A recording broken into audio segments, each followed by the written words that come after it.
പരിശുദ്ധമേ, അമ്മേ പരിശുദ്ധമേ, ദൈവമാതാവേ, കൃപാസനത്തിലൂടെ ഞങ്ങൾക്കും ഞങ്ങളുടെ ദേശത്തിനും അമ്മ മധ്യസ്ഥം തേടിത്തന്ന എല്ലാ അനുഗ്രഹങ്ങൾക്കും കൃപകൾക്കും ഞങ്ങളിപ്പോൾ ഹൃദയം നിറഞ്ഞ നന്ദി പറയുന്നു. അമ്മേ പരിശുദ്ധമേ, ദൈവമാതാവേ, 2004 ഡിസംബർ 7 ഉച്ചകഴിഞ്ഞ് 2:30 കൃപാസനത്തിൽ സംഭവിച്ച അമ്മയുടെ പ്രത്യക്ഷപ്പെടലിനെ കുറിച്ച് തിരുസഭയ്ക്ക് സമർപ്പിച്ചിരിക്കുന്ന പഠനരേഖകളുടെ മേൽ സഭാത്മകമായ പഠനം ആരംഭിക്കുവാൻ ഞങ്ങൾ പ്രാർത്ഥിക്കുന്നു. അമ്മേ പരിശുദ്ധമേ, ഭൂസ്വർലോകങ്ങളുടെ രാജ്ഞിയായ അങ്ങേയ്ക്ക് ഭൗമസംരക്ഷണത്തിനായി പ്രപഞ്ചപ്രകൃതിയെ തന്നെ തിരുസഭ പ്രതിഷ്ഠിക്കുവാൻ ഈ പ്രത്യക്ഷീകരണം വഴി ഇടയാക്കണമേ. പരിശുദ്ധമേ, ജപമാല മാതാവേ, സകല കൃപാസനം പ്രാർത്ഥനയോടും ചേർത്ത് ഞങ്ങളിപ്പോൾ പ്രാർത്ഥിക്കുന്ന ഈ കുടുംബത്തിന്റെ പ്രത്യേക നിയോഗം പറ മക്കളെ.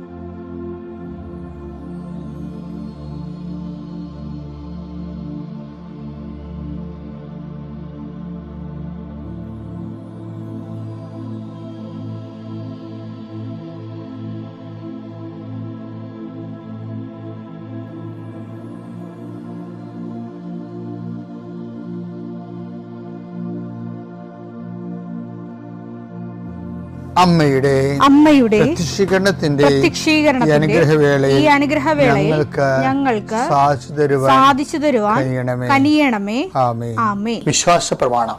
സർവശക്തനായ പിതാവും ആകാശത്തിന്റെയും ഭൂമിയുടെയും സൃഷ്ടാവുമായ ദൈവത്തിൽ ഞാൻ വിശ്വസിക്കുന്നു. അവിടുത്തെ ഏകപുത്രനും ഞങ്ങളുടെ കർത്താവുമായ ഈശോമിശിഹായിലും ഞാൻ വിശ്വസിക്കുന്നു.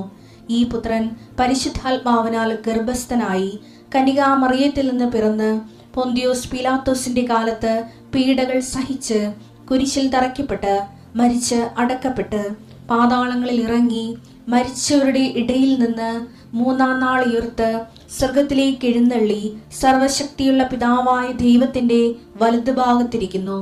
അവിടെ നിന്ന് ജീവിക്കുന്നവരെയും മരിച്ചവരെയും വിധിക്കുവാൻ വരുമെന്നും ഞാൻ വിശ്വസിക്കുന്നു. പരിശുദ്ധാത്മാവിലും ഞാൻ വിശ്വസിക്കുന്നു. വിശുദ്ധ കത്തോലിക്കാ സഭയിലും പുണ്യവാന്മാരുടെ ഐക്യത്തിലും പാപങ്ങളുടെ മോചനത്തിലും ശരീരത്തിന്റെ ഉയർപ്പിലും നിത്യമായ ജീവിതത്തിലും ഞാൻ വിശ്വസിക്കുന്നു. ആമേൻ. സ്വർഗ്ഗസ്ഥനായ ഞങ്ങളുടെ പിതാവേ, അങ്ങയുടെ നാമം പൂജിതമാകണമേ. അങ്ങയുടെ രാജ്യം വരണമേ. അങ്ങയുടെ തിരുമനസ് സ്വർഗത്തിലെ പോലെ ഭൂമിയിലും ആകണമേ. അന്നു വേണ്ടുന്ന ആഹാരം ഇന്ന് ഞങ്ങൾക്ക് തരണമേ. ഞങ്ങളോട് തെറ്റ് ചെയ്യുന്നവരോട് ഞങ്ങൾ ക്ഷമിക്കുന്നത് പോലെ ഞങ്ങളുടെ തെറ്റുകൾ ഞങ്ങളോടും ക്ഷമിക്കണമേ. ഞങ്ങളെ പ്രലോഭനത്തിൽ ഉൾപ്പെടുത്തരുതേ, തിന്മയിൽ ഞങ്ങൾ രക്ഷിക്കണമേ. ആമേൻ. നന്മ നിറഞ്ഞ മറിയമേ, സ്വസ്തി. കർത്താവ് അങ്ങയുടെ കൂടെ സ്ത്രീകളിൽ അങ്ങ് അനുഗ്രഹിക്കപ്പെട്ടവളാകുന്നു. അങ്ങയുടെ ഉദരത്തിൻ ഫലമായി ഈശോ അനുഗ്രഹിക്കപ്പെട്ടവനാകുന്നു. പരിശുദ്ധ മറിയമേ, തമ്പുരാന്റെ അമ്മേ, പാപികളായ ഞങ്ങൾക്ക് വേണ്ടി ഇപ്പോഴും ഞങ്ങളുടെ മരണസമയത്തും തമ്പുരാനോട് അപേക്ഷിക്കണമേ. ആമേൻ. കർത്താവിന്റെ ഉന്നതമായ നാമത്തിന് സ്വസ്ഥം ചെയ്യും. കർത്താവിന്റെ വിശുദ്ധ പൗരോഹിത്യത്തെ മഹത്വപ്പെടുത്തണമേ. കർത്താവ് സഭയിലുള്ള സാന്നിധ്യം പ്രകടമാക്കണമേ. കർത്താവ് വിശുദ്ധ വാരത്തിലേക്ക് ഞങ്ങൾ പ്രവേശിക്കുകയാണ്. ഈ ദിവസങ്ങളിലുള്ള വചനങ്ങളിൽ കർത്താവെ ഒരു കുരിശ് കിട്ടിയാൽ അതിൻ്റെ കൂടെ കർത്താവിനെ കൂടി കിട്ടുമെന്ന് ആ ദൈവത്തിൻ്റെ പദ്ധതിയാണെന്ന് ഞങ്ങൾക്ക് വെളിപാട് തന്നു ചെയ്യും. ഞങ്ങൾക്ക് നിലവിലുള്ള കുരിശിൻ്റെ കൂടെ എല്ലാം കർത്താവിനെ കൂടി കിട്ടാൻ വേണ്ടി ഞങ്ങളത് കർത്താവിൻ്റെ നാമത്തിലാക്കുന്നു ചെയ്യും. കർത്താവെ, അങ്ങയുടെ മക്കള് ജീവിതത്തിൻ്റെ ഓരോരോ മണ്ഡലങ്ങളിൽ പ്രവർത്തിക്കുന്നവരെ അവരവിടെ അനുഭവിക്കുന്ന പ്രത്യേക സങ്കടങ്ങൾ, പ്രത്യേക വിഷമതകൾ, പ്രത്യേക തടസ്സങ്ങൾ ഈ പ്രാർത്ഥനയുടെ ശക്തിയാൽ ഈ നിമിഷം വിട്ടുമാറണമെന്ന് കൽപ്പിക്കുന്നു യേശുവിൻ്റെ നാമത്തിൽ. വിവാഹം തടസ്സമുള്ളവരെ, മരുന്ന് ഭരിക്കാത്തവരെ, മരുന്ന് കിട്ടാത്തവരെ കർത്താവ് ഈ ആശീർവാദ ശക്തിയാൽ അങ്ങയുടെ മക്കൾ അങ്ങ് സുഖപ്പെടുത്തുന്ന പ്രാർത്ഥിക്കുന്നു. അമ്മേ, പരിശുദ്ധമ്മേ, ദേവമാതാവേ, കാൽവരിയിലെ മാതാവേ, എല്ലാ മക്കൾക്കും സഹനത്തിൻ്റെ അമ്മയെപ്പോലെ ശക്തി നൽകണമെന്ന് പ്രാർത്ഥിക്കുന്നു. എൻ്റെ കർത്താവിൻ്റെ ഉന്നതമായ നാമത്തിൽ സഭയുടെ അധികാരത്തിൽ 40 വർഷം ഞാൻ അർപ്പിച്ച കുർബാനയുടെ യോഗ്യതയാൽ കൃപാസനത്താറെ ജീവനോടെ പ്രത്യക്ഷപ്പെട്ട മാതാവിൻ്റെ മാധ്യസ്ഥ നടന്നിട്ടുള്ള 10,000-കണക്കിന് ആരാധന ശക്തിയാൽ ആരാധന കൂടുന്നവരെല്ലാം കൂടുമ്പോഴെല്ലാം കർത്താവിൻ്റെ കൃപയാൽ നിറയട്ടെ. നിങ്ങൾ ഇന്ന് അനുഭവിക്കുന്ന പ്രത്യേക പ്രതിസന്ധികൾ, രോഗങ്ങൾ, പീഡകൾ, ആശങ്കകൾ, ഉത്കണ്ഠകൾ യേശുക്രിസ്തു നാം നീങ്ങിപ്പോട്ടെ. നിത്യം പിതാവും പുത്രനും പരിശുദ്ധാത്മാവും സർവ്വീശ്വരൻ നീക്കുവാമേ. എൻ്റെ പ്രിയപ്പെട്ടവർ, നമ്മൾ സത്യവചനം എന്നാണ് പറയുന്നത്. എന്താ? ദൈവം സത്യമായതുകൊണ്ട് സത്യമായ ദൈവത്തിൽ നിന്ന് വരുന്ന വചനം സത്യവചനങ്ങളാണ്. പക്ഷേ ദൈവത്തിൻ്റെ വചനം സത്യമാണെങ്കിലും നമ്മൾ അത് നുണയായിട്ട് സ്വീകരിച്ചാൽ നമുക്കത് സത്യം ഫീൽ ചെയ്യത്തില്ല. അപ്പോൾ നിങ്ങൾ പറയും, നിങ്ങൾ ചോദിക്കും, ഇതെന്താ ഇങ്ങനെ പറയണത് ചോദിക്കും. അങ്ങനെയല്ല, ഇത് ശരിയാണ്. ദൈവത്തിൽ നിന്ന് വരണത് സത്യവചനമാണ് വരണത്. സത്യമായ ദൈവത്തിൽ സത്യവചനം വരും. പക്ഷെ നമ്മളത് നുണയായിട്ട് സ്വീകരിച്ചാൽ നമ്മൾക്കത് ഫീൽ ചെയ്യത്തില്ല, ആ സത്യം ഫീൽ ചെയ്യത്തില്ല. അങ്ങനെ നുണയെ സ്വീകരിച്ച ആൾക്കാരുണ്ട് ബൈബിളിൽ. അതിൽ ഒന്നാമത്തെ ആൾ സാറയാണ്. അവരതൊരു തമാശയായിട്ട്, കോമഡിയായിട്ട് എടുത്തത്. അതുകൊണ്ടാണ് അവർ ചിരിച്ചത്. എനിക്ക് സാറയുടെ ചിരിയുണ്ടല്ലോ, സാറ ചിരിക്കുന്നു. അപ്പോൾ നമ്മുടെ അണുബോംബിൻ്റെ പേരെന്തായിരുന്നു ആദ്യം ഉണ്ടാക്കിയ? ബുദ്ധൻ ചിരിക്കുന്നു. അതുപോലെ എൻ്റെ മനസ്സിൽ സാറ ഒരു അണുബോംബായിരിക്കും മിക്കവാറും. അത് അവർ കർത്താവിൻ്റെ വചനം കേട്ടപ്പോൾ ചിരിച്ചു. പക്ഷെ എബ്രഹാം ചിരിച്ചില്ല. സാറ വിശ്വാസിയുടെ മാതാവാകേണ്ട ആളായിരുന്നു, പക്ഷെ പോയി. രണ്ടുപേരോട് ഒരേ സമയത്താണ് കർത്താവ് വചനം പറഞ്ഞത്. ഒരാൾ മാത്രം വിശ്വാസിയുടെ പിതാവായി, മറ്റാൾ ചിരിച്ചില്ലെന്ന് പിന്നെയും നുണ പറഞ്ഞു. അപ്പോഴും കർത്താവ് പറഞ്ഞു, നുണയാണ് പറഞ്ഞത്, നീ ചിരിച്ചെന്ന് പറഞ്ഞു. ഏറ്റവും വലിയ ഒരു ദൈവാനുഗ്രഹം വചനത്തെ, എല്ലാ വചനങ്ങളെയും ഞാൻ പണ്ടേ പത്തിപ്പറമ്പിൽ അച്ഛനെന്നും പറഞ്ഞൊരു അച്ഛനാണ് എന്നെ ബൈബിൾ പഠിപ്പിച്ചത്. എന്നെ അല്ല, ഞങ്ങളുടെ ബാച്ചിനാണ്. അപ്പോൾ അദ്ദേഹം ഇൻസ്പിറേഷൻ പഠിപ്പിക്കും, ബൈബിളിൻ്റെ വെളിപാടിനെക്കുറിച്ച് പഠിപ്പിക്കും. അപ്പോൾ അദ്ദേഹം പറയും, എവരി വേർഡ് ഈസ് ഇൻസ്പയർഡ് എന്ന് പറയും, റെവലേഷനാണെന്ന് പറയും. എല്ലാ വചനത്തെ ബൈബിളിലെ എല്ലാ വാക്കും. അപ്പോഴും ഞാൻ അവിടെ ഇരുന്നുകൊണ്ട് പറയും, എവരി കുത്തും കോമായി റെവലേഷനാണെന്ന് പറയും. ഇപ്പം എൻ്റെ കൂടെ അണ്ണന്മാരുടെ ചിരിക്കും. പത്തിപ്പറമ്പലത്തിനൊക്കെ ചിരിക്കണ കൂട്ടത്തിലല്ല, പുള്ളികൾ നോക്കുകയുള്ളു. പക്ഷെ പിന്നീട് എൻ്റെ മനസ്സിൽ ഞാൻ ആശയം മാറ്റിയിട്ടില്ല. കർത്താവിൻ്റെ വചനത്തിലെ കുത്തും കോമായൊക്കെ പിന്നെ ചേർത്താണ്. അതിൻ്റെ ചില കുത്തും കോമായൊക്കെ പിന്നീട് ചേർത്താണ്. വചനം പാരഗ്രാഫ് തിരിച്ചപ്പോഴൊക്കെ ചേർത്തിട്ടുണ്ട്.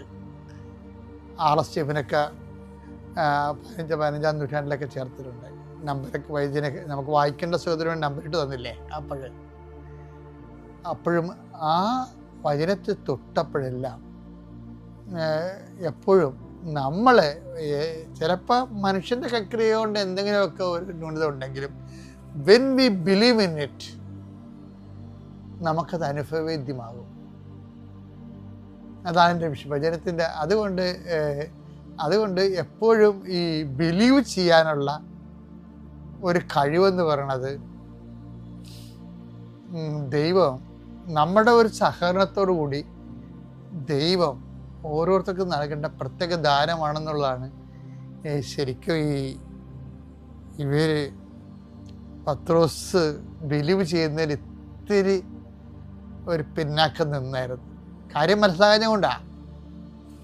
കർത്താവ് പത്രോസ് പറഞ്ഞില്ലേ, നമ്മുടെ ജെറുസലേമിലേക്ക് പോവുകയാണ്, മനുഷ്യപുത്രൻ ശത്രുക്കൾ ഏൽപ്പിക്കപ്പെടും, അവർ അവനെ പീഡിപ്പിക്കും, വധിക്കും, 3-ാം ദിവസം ഉയർത്തെഴുന്നേൽക്കും. പക്ഷെ വധിക്കുമെന്നുള്ള കാര്യം വരെ പത്രോസ് കേട്ടുള്ളൂ. ഉയർത്തെഴുന്നേൽക്കുന്നത് പുള്ളിയാത്തെ ശ്രദ്ധിച്ചില്ല. പുള്ളി കർത്താവിനെ മാറ്റി നിർത്തിയിട്ട് പറഞ്ഞു, ഈ ജൂഡാസൊക്കെ ഇപ്പം തന്നെ ഇതിൻ്റെ അകത്ത് പ്രശ്നങ്ങളോട് തൊഴുത്തി കുത്തി കൊണ്ടടക്കുകയാണ്. നീ വധിക്കപ്പെടും എന്നൊക്കെ പറഞ്ഞു കഴിഞ്ഞാൽ യൂദാസ് വേറൊരു ഗ്രൂപ്പ് ഉണ്ടാക്കിയിട്ട് ഈ ആൾക്കാരെ അടിച്ചു മാറ്റിക്കൊണ്ട് പോകും. പറഞ്ഞത് പറഞ്ഞു, ഇനി പറയരുതെന്ന് പറയും. അപ്പം പത്രോസ് ആത്മാർത്ഥം കൊണ്ട് പറഞ്ഞ കേട്ടോ. കർത്താവ് പറഞ്ഞു, സൈറ്റൻ, പണ്ട് ഇതുപോലെ നീ വന്നിരുന്നു, അന്ന് ഞാൻ ഒറ്റയ്ക്കായിരുന്നു.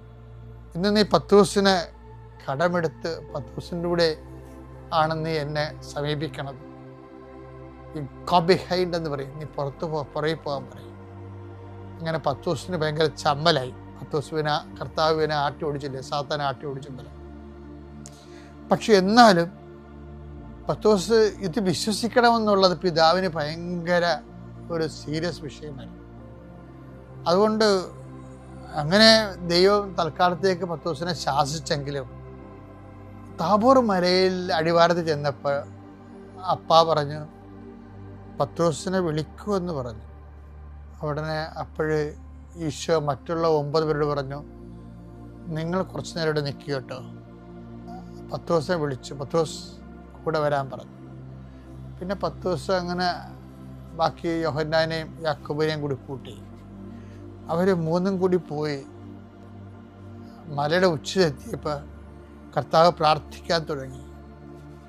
പ്രാർത്ഥിക്കുന്നതോടുകൂടി ഇവൻ്റെ ഭാവം അങ്ങ് മാറി, ഇവൻ സൂര്യനായി മാറി. പത്രോസ് വിസ്മയിച്ചു പോയി. ആ സൂര്യനിൽ അവൻ യേശുവിനെ മാത്രമല്ല, ഏലിയാനെ കണ്ടു, മരിച്ചുപോയ മോസസിനെ കണ്ടു.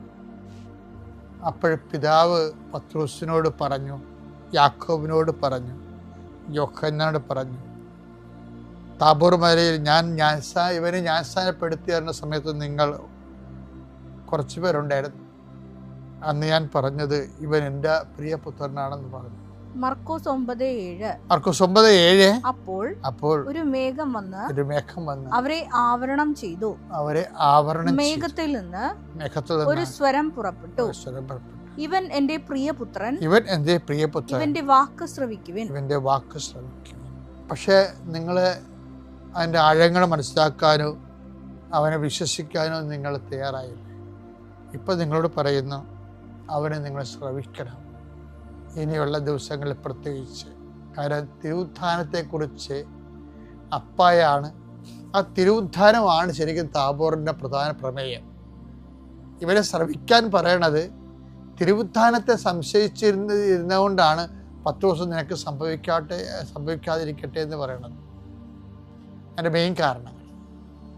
അപ്പം തിരുവുത്ഥാനം ഇപ്പോഴും വ്യക്തമായി കഴിഞ്ഞാൽ പിന്നെന്താണ്? ഉയർപ്പിനെക്കുറിച്ച് ഇപ്പം പറയണതെല്ലാം ശ്രദ്ധിക്കണം എന്ന ഒരർത്ഥം കൂടി അതിനകത്തുണ്ട്. നമ്മൾ ഉയർപ്പിലേക്ക് പോകുമ്പോൾ അത് വിശ്വസിക്കണമെങ്കിൽ ഈ ചെവിയുടെ അകത്ത് വേറൊരു ചെവി വേണം. അതുകൊണ്ടാണ് ഈശോ പറഞ്ഞത്, കേൾക്കാൻ ചെവിയുള്ളവൻ കേൾക്കട്ടെ എന്ന് പറയും. ആ ചെവി എന്ന് പറയുന്നത് അനോയിൻറ്റിങ് ഇയറാണ്. നമ്മൾ കാണുന്ന പോലെ സാധാരണ കേൾക്കുന്ന സ്വരമല്ല അത്. അതിൻ്റെ അപ്പുറത്ത് ഞാൻ നേരത്തെ നിങ്ങളോട് പറഞ്ഞില്ലേ, നെഗറ്റീവ് കാലങ്ങളിലെ നമ്മൾക്ക് വചനത്തിൻ്റെ വിശ്വസിക്കണമെന്നുണ്ടെങ്കിൽ അനുഗ്രഹം പോരാ, അനോയിൻറ്റിങ് വേണം, അഭിഷേകം വേണം. കാര്യം ഈ അഭിഷേകം എന്നുള്ള വിഷയം ബൈബിൾ അവതരിപ്പിക്കുന്നത് എന്താണ്? നെഗറ്റീവ് പശ്ചാത്തലത്തിൽ അവതരിപ്പിക്കുന്നത്. നിങ്ങൾ സർപ്പങ്ങളെ പിടിക്കും, അവ നിങ്ങളെ ഉപദ്രവിക്കത്തില്ലെന്ന്. നിങ്ങൾ അഗ്നിയിലൂടെ നടക്കും, അഗ്നി നിന്നെ പൊള്ളിക്കത്തില്ല. നിങ്ങളെ ശബ്ദത്തിലൂടെ നടക്കും, ശബ്ദം മുക്കത്തില്ല. അപ്പോൾ എല്ലാം നെഗറ്റീവ് സാഹചര്യത്തിലൂടെ പോകുമ്പോഴാണ് അതിൻ്റെ ദംശനം ഏക്കത്തില്ല എന്നൊക്കെ പറയുമ്പോൾ ഈ മോശം കാലാവസ്ഥയിൽ ജീവിക്കുന്നതിനാണ്. അപ്പം അന്ന് അനുഗ്രഹങ്ങളൊന്നും ഉണ്ടാകത്തില്ല. ആത്മീയ ജീവിതത്തിൽ അനുഗ്രഹമില്ലാത്ത കാലമുണ്ട്. പക്ഷെ അത് അനുഗ്രഹമില്ലാത്ത കാലത്ത് നമുക്ക് വേണ്ടത് അഭിഷേകമാണ് വേണ്ടത്.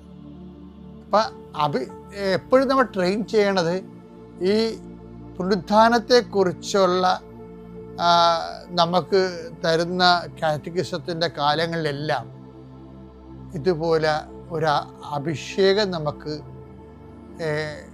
വേണ്ടി വരും. കാര്യം പലപ്പോഴും പീഡാനുഭവത്തിൻ്റെ കൂടെയാണ് പുനരുത്ഥാനത്തിൻ്റെ സിലബസ് വരണത്. ബൈബിളിലും അങ്ങനെയാണ്, അതിൻ്റെ അകത്ത് തെറ്റിയിട്ടില്ല. എപ്പോഴും ഓർക്കണം, ക്ലേശകാലങ്ങളിൽ നമ്മൾ ഓർക്കേണ്ടത് വിറപ്പിനെ കുറിച്ചാണ്. ക്ലേശത്തെ ഇവിടെ പ്രത്യക്ഷപ്പെട്ട ഈ അൽത്താരയിൽ വന്ന് സാക്ഷ്യം പറയാൻ എനിക്ക് ലഭിച്ച അനുഗ്രഹത്തിന് കോടാനുകോടി നന്ദി പറയുന്നു അമ്മയ്ക്കും തിരുക്കുമാരനും. എൻ്റെ പേര് നീതു. ഞാനൊരു നേഴ്സാണ്. കുവൈറ്റിൽ വർക്ക് ചെയ്യുകയായിരുന്നു. ഞാൻ കണ്ണൂർ ജില്ല കരിക്കോട്ടഗിരി ഇടവക അംഗമാണ്. ഇതെൻ്റെ മകൻ ഏഡ്രിയൽ ചാക്കോ. ഞാൻ ഈ കൃപാസനത്തിനെക്കുറിച്ച് അറിഞ്ഞത് എൻ്റെ ഫ്രണ്ട് സർക്കിളിൽ നിന്നാണ്. എൻ്റെ കൂടെ ജോലി ചെയ്തിരുന്ന ഒരുപാട് പേര് ഇവിടെ ഉടമ്പടി എടുത്തതിന് ശേഷം അവർക്കുണ്ടായ അനുഗ്രഹങ്ങൾ വന്ന് പറഞ്ഞപ്പോഴാണ് ആലപ്പുഴയിൽ ഇങ്ങനൊരു അമ്മയുണ്ടെന്നും അമ്മയുടെ അടുത്ത് വന്ന് നിയോഗം വെച്ചാൽ എല്ലാം സാധിച്ചു കിട്ടുമെന്നും എനിക്ക് മനസ്സിലായത്. ആ സമയത്ത് ഞാൻ അനുഭവിച്ചിരുന്ന ഏറ്റവും വലിയ പ്രയാസം എന്താണെന്ന് ചോദിച്ചാൽ, എൻ്റെ മോന് 5 വയസ്സ് പ്രായമായിരുന്നു ആ സമയത്ത്. ഞാൻ ആദ്യമായി ഇവിടെ ഉടമ്പടി എടുക്കുന്നത് 2023 നവംബർ 18-ാം തീയതിയാണ്. ആ സമയത്ത് എൻ്റെ മകന് ഏറെക്കുറെ 5 വയസ്സ് പ്രായമുണ്ട്. അവൻ്റെ പ്രായത്തിനനുസരിച്ചുള്ള വർത്തമാനം ഒന്നും അവൻ പറയാറില്ല. എന്തെങ്കിലും ഒരു കാര്യം വേണമെങ്കിൽ അവനിങ്ങനെ ചൂണ്ടിക്കാണിക്കുവാണ് ചെയ്യാറുള്ളത്. ഞങ്ങൾ 2 പേരും ജോലിയായിരുന്നു. കോവിഡിൻ്റെ സമയമായിരുന്നു. ആ സമയത്ത് അവൻ്റെ കെയർ ടേക്കറിനെ ഏൽപ്പിച്ച് വെച്ചിട്ട് ഞങ്ങൾ ജോലിക്ക് പോകുമായിരുന്നു. ആ സമയത്ത് മോൻ അടങ്ങിയിരിക്കാൻ വേണ്ടിയിട്ട് ചേച്ചി TV-യോ മൊബൈലോ മോൻ്റെ കയ്യിൽ കൊടുക്കും. അവനത് കണ്ടുകൊണ്ടിരിക്കും. യാതൊരു കമ്മ്യൂണിക്കേഷനും അവിടെ നടക്കുന്നില്ലായിരുന്നു. അതുകൊണ്ട് മോന് അത്യാവശ്യ കാര്യങ്ങളെല്ലാം അവനിങ്ങനെ കൈവച്ച് ചൂണ്ടിക്കാണിക്കുകയാണ് ചെയ്തുകൊണ്ടിരുന്നത്. ഇത് ആദ്യമൊന്നും ഞങ്ങൾ ശ്രദ്ധിച്ചില്ല. പിന്നെ ഇത് ഞങ്ങളുടെ ശ്രദ്ധയിൽപ്പെട്ടപ്പോൾ ഒരുപാട് പ്രയാസമായി. ഞങ്ങൾ സ്പീച്ച് തെറാപ്പിസ്റ്റ്, ഓക്യുപ്പേഷൻ തെറാപ്പിസ്റ്റ് ഇവർക്കെല്ലാം അപ്പോയിൻമെൻ്റ് എടുത്തു. അവർ മോനെ ചെക്ക് ചെയ്തിട്ട് അവരെല്ലാം പറയുന്നത് മോൻ നോർമലാണ്, വേറെ കുഴപ്പങ്ങളൊന്നും അവനില്ല, നിങ്ങൾ പേടിക്കണ്ട, ടെൻഷൻ അടിക്കണ്ട, അവൻ സംസാരിച്ചോളൂ. പക്ഷെ ഒരു അമ്മ എന്ന നിലയിൽ എനിക്ക് ഒരുപാട് വിഷമമായി. അങ്ങനെ ഇരിക്കെ ചെയ്താണ് ഞാൻ നാട്ടിൽ വന്നപ്പോൾ ആദ്യമായി ഇവിടെ വന്ന് ഇവന് വേണ്ടിയിട്ട് ഞാൻ ഉടമ്പടി എടുത്തത്. ഉടമ്പടി എടുത്തതിന് ശേഷം ഞാൻ എന്നും മോൻ്റെ നെറ്റിയിൽ തൈലം പൂശി, ഇവിടുന്ന് വെഞ്ചരിച്ച് വിട്ട് തൈലം പൂശി ഞാൻ എന്നും പ്രാർത്ഥിക്കുമായിരുന്നു. അമ്മയുടെ അടുത്ത് കരഞ്ഞ് പ്രാർത്ഥിക്കും. എൻ്റെ മോന് വേറെ എന്തെങ്കിലും പ്രശ്നമുണ്ടോ, ഒരു ഹൈപ്പർ ആക്ടിവിറ്റി അല്ലെങ്കിൽ ഒരു ഡൗൺ സിൻഡ്രം അങ്ങനെ എന്തെങ്കിലും ഉണ്ടോ മാതാവേ, അതുകൊണ്ടാണോ അവൻ സംസാരിക്കാത്തത് എന്നുള്ളൊരു സങ്കടം ഒത്തിരി എനിക്കുണ്ടായിരുന്നു. പക്ഷേ ഇന്നല്ലെങ്കിൽ നാളെ അമ്മ അതിനൊരു ഉത്തരം നൽകും എന്നുള്ളൊരു ഉറച്ച വിശ്വാസത്തോടെ ഞാൻ പ്രാർത്ഥന കണ്ടിന്യൂ ചെയ്തു. അവനെ സ്കൂളിലും ചേർത്തു. ആ ഒരു പ്രാർത്ഥനയുടെ ഫലമെന്ന് പറയത്തക്ക രീതിയിൽ നല്ലൊരു മാറ്റം ഞാൻ അവനെ കണ്ടു. അവൻ നോർമലായിട്ട് മലയാളം തന്നെ, ഇംഗ്ലീഷ് ലാംഗ്വേജ് അല്ലാണ്ട് മലയാളത്തിൽ തന്നെ എല്ലാ വാക്കുകളും, അവന് വേണ്ടുന്ന സാധനങ്ങൾ, അവന് വേണ്ടുന്ന കാര്യങ്ങൾ, അവൻ്റെ ഡൗട്ട്സ് എല്ലാം തന്നെ അവൻ മലയാളത്തിൽ തന്നെ കമ്മ്യൂണിക്കേറ്റ് ചെയ്യാൻ തുടങ്ങി. എല്ലാവർക്കും അതൊരു ഭയങ്കര അത്ഭുതമായിരുന്നു. അവൻ്റെ പ്ലേ സ്കൂളിലെ ടീച്ചേഴ്സൊക്കെ പറഞ്ഞു, ഒത്തിരി മാറ്റം ഇവനുണ്ട്, നിങ്ങൾ എന്താ ചെയ്തത്, ഒരുപാട് മാറ്റം ഈ കുഞ്ഞിൽ കാണുന്നുണ്ട്, അവനിപ്പം ക്ലാസ്സിൽ നല്ല ആക്റ്റീവായിട്ടുള്ളൊരു ബോയ് ആയിട്ടാണ് അവൻ നിൽക്കുന്നത് എന്ന് പറഞ്ഞ് ഒത്തിരി സന്തോഷം എനിക്ക് തോന്നി. ഇതാണ് എൻ്റെ ആദ്യത്തെ സാക്ഷ്യം. അമ്മ മാതാവ് നൽകിയ അനുഗ്രഹം ഒരുപാടാണ് എനിക്ക്. രണ്ടാമതായിട്ട് എനിക്ക് സാക്ഷ്യം പറയാനുള്ളത്, ഞാൻ കുവൈറ്റിൽ ജോലി ചെയ്തുകൊണ്ടിരിക്കുമ്പോഴാണ് ഒരു യൂറോപ്യൻ കൺട്രിയിലേക്ക് മൈഗ്രേറ്റ് ചെയ്യണമെന്നുള്ളൊരു ആഗ്രഹം എനിക്കുണ്ടായത്. അതിന് വേണ്ടിയിട്ട് ഞാൻ ന്യൂസിലാൻഡ് പാത്വേ ആണ് ചൂസ് ചെയ്തത്. എൻ്റെ ഒരു ഡ്രീം കൺട്രി എന്ന് പറയുന്നത് ഓസ്ട്രേലിയ ആയിരുന്നു. ഓസ്ട്രേലിയയിൽ ഫാമിലിയായിട്ട് സെറ്റിൽ ചെയ്യണമെന്നൊരു ആഗ്രഹമായിരുന്നു എനിക്കുണ്ടായത്. അതിനുവേണ്ടി ന്യൂസിലാൻഡ് പാത്വേ ഞാൻ സെലക്ട് ചെയ്തു. OET എക്സാം എഴുതി, പാസ്സായി. അതിൻ്റെ ബാക്കി ഫോർമാറ്റുകൾ നടന്നുകൊണ്ടിരിക്കുന്നു. ഫൈനലി ഡിസിഷൻ ലെറ്റർ എത്തേണ്ട സമയമായപ്പോൾ എനിക്ക് തടസ്സം. എല്ലാ ഫോർമാലിറ്റിയും എൻ്റെ ഫിനിഷായി, എല്ലാം 100% കാണിക്കുന്നത്. പക്ഷേ എനിക്ക് ഡിസിഷൻ ലെറ്റർ വരുന്നില്ല. എൻ്റെ ക്യാപ് കോഴ്സിൻ്റെ അഡ്മിഷൻ ലെറ്ററും എനിക്ക് വരുന്നില്ല. ടെൻഷനായി, പ്രയാസമായി, സങ്കടമായി, മാതാവിനോട് പരാതി പറച്ചിലായി. എന്തേ എനിക്ക് മാത്രം ഇങ്ങനെ? എൻ്റെ കൂട്ടുകാർക്കെല്ലാം, എൻ്റെ ഒപ്പം സബ്മിറ്റ് ചെയ്തവർക്കെല്ലാം വന്നു, എനിക്ക് മാത്രം വരുന്നില്ലല്ലോ മാതാവേ. രണ്ടാം നീക്ക് ഞാനിവിടെ 2024 ജൂലൈ മാസം ഞാനിവിടെ വന്ന് ഉടമ്പടി ഒടുക്കിയപ്പോൾ ഞാൻ മാതാവിനോട് പ്രാർത്ഥിച്ചൊരു കാര്യം, എത്രയും പെട്ടെന്ന് എൻ്റെ ക്യാപ് കോഴ്സിൻ്റെ അഡ്മിഷൻ ഫോം എനിക്ക് വരണം. എനിക്ക് പോയി ഓസ്കി കംപ്ലീറ്റ് ആക്കി എനിക്ക് APC എടുക്കണം. അത് മുഖേന ഓസ്ട്രേലിയ പാത്വേ എനിക്ക് ട്രൈ ചെയ്യണം.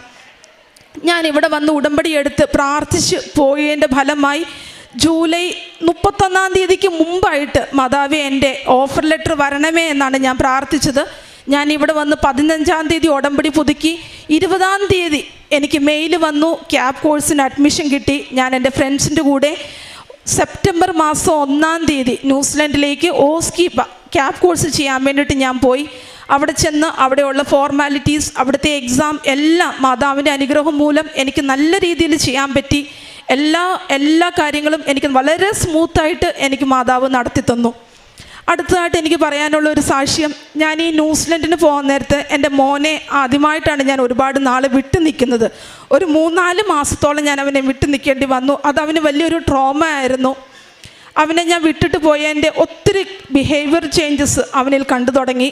ടീച്ചേഴ്സ് എനിക്ക് സ്കൂളിൽ നിന്ന് മെസ്സേജ് അയക്കാൻ തുടങ്ങി, മോൻ്റെ ബിഹേവിയറിൽ ഒത്തിരി ചേഞ്ചസ് ഉണ്ട്, ഒത്തിരി അഗ്രസീവ് ആകുന്നു അവന്, മറ്റുള്ളവരെ ഉപദ്രവിക്കുന്നു.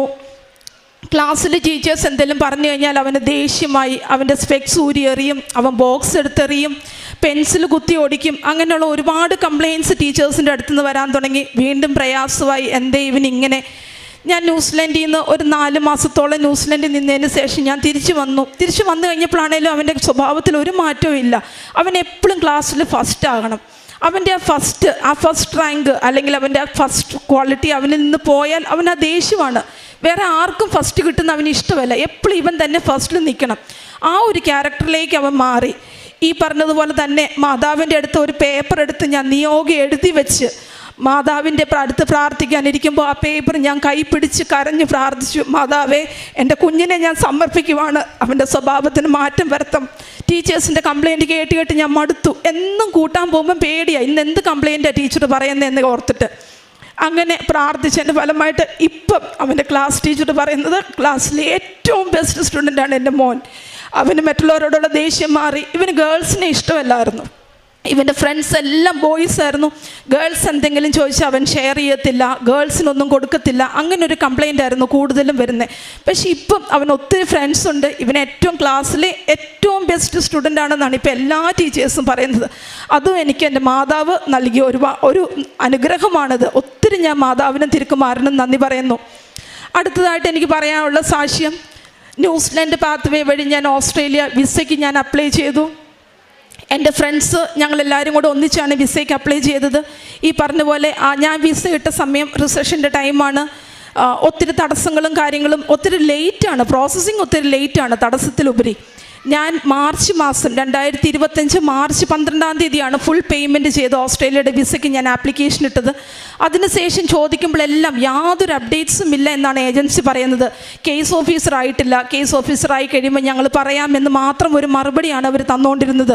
അന്നേരം ഒരുപാട് ടെൻഷനായി, സങ്കടത്തിലുപരി ദേഷ്യമായിപ്പോയി. ഉണ്ടായിരുന്ന ഒരു ജോലി കളഞ്ഞിട്ട് നാട്ടിൽ വന്ന് നിൽക്കുന്നു, സാമ്പത്തികമായിട്ട് ബുദ്ധിമുട്ട് അനുഭവിക്കുന്നു. നമ്മുടെ റിലേറ്റീവ്സ്, ഫ്രണ്ട്സ്, നെയ്ബേഴ്സ് എല്ലാം ചോദിക്കുന്നു, പോകാറായില്ലേ, എന്നാ പോകുന്നത്, എന്തിനാ ജോലി കളഞ്ഞിട്ട് വന്നേ, ഇതിൻ്റെ വല്ല ആവശ്യമുണ്ടായിരുന്നോ. ഈ ഫ്രസ്ട്രേഷൻസ്, ഈ സ്ട്രെസ്സ് ഭയങ്കരമായിട്ട് എനിക്ക് താങ്ങാൻ പറ്റുന്നതിലപ്പുറമായിപ്പോയി. എൻ്റെ മമ്മിയുടെ അടുത്ത് ഞാൻ ഒരുപാട് ദേഷ്യപ്പെടുമായിരുന്നു ഈ കാര്യം. ഒരു പക്ഷേ എൻ്റെ മമ്മി എന്നെ മനസ്സിലാക്കിയിട്ടുണ്ടാവും എന്ന് ഞാൻ കരുതുന്നു. ഞാൻ ഒത്തിരി മമ്മിയുടെ അടുത്ത് ദേഷ്യപ്പെടുമായിരുന്നു. എൻ്റെ സ്ട്രെസ്സ് മുഴുവൻ ഞാൻ മമ്മിയുടെ അടുത്തായിരുന്നു തീർക്കുന്നത്. എനിക്ക് പ്രാർത്ഥിക്കാനൊന്നും തോന്നിയില്ല അന്നേരം. അപ്പോൾ എപ്പോഴും മാതാവിനോട് ഞാനിങ്ങനെ സങ്കടമല്ല, കുറ്റം പറയും. എനിക്ക് മാത്രം എന്തോ ഒന്നും തരാത്തേ. ആദ്യം കോഴ്സിനാണേലും എനിക്ക് ഡിലേ ആക്കി, ഇതും എനിക്ക് ഡിലേ ആവുക, എന്നെനിക്കൊന്ന് പോകാൻ പറ്റും. മാതാവേ എൻ്റെ തീരുമാനം തെറ്റായിപ്പോയോ, ഞാനിനി എന്താ ചെയ്യുന്നത്, നാട്ടിൽ സ്റ്റക്കായി പോവോ. അങ്ങനെ എപ്പോഴും ഒരു കംപ്ലയിൻറ്റ് ബോക്സ് ആയിരുന്നു മാതാവിൻ്റെ അടുത്ത്. ഇത്രയും നാൾ നടന്ന അനുഗ്രഹങ്ങൾക്കൊന്നും നന്ദി പറയാതെ എന്നും മാതാവിൻ്റെ അടുത്ത് പരാതിയും കംപ്ലയിൻറ്റുമായിട്ടാണ് ഞാൻ ഇരുന്നുകൊണ്ടിരുന്നത്. അങ്ങനെ ഇരിക്കെ ചെയ്ത് ഞാൻ മാതാവിൻ്റെ അടുത്ത് ഒരു നിയോഗം വെച്ചു.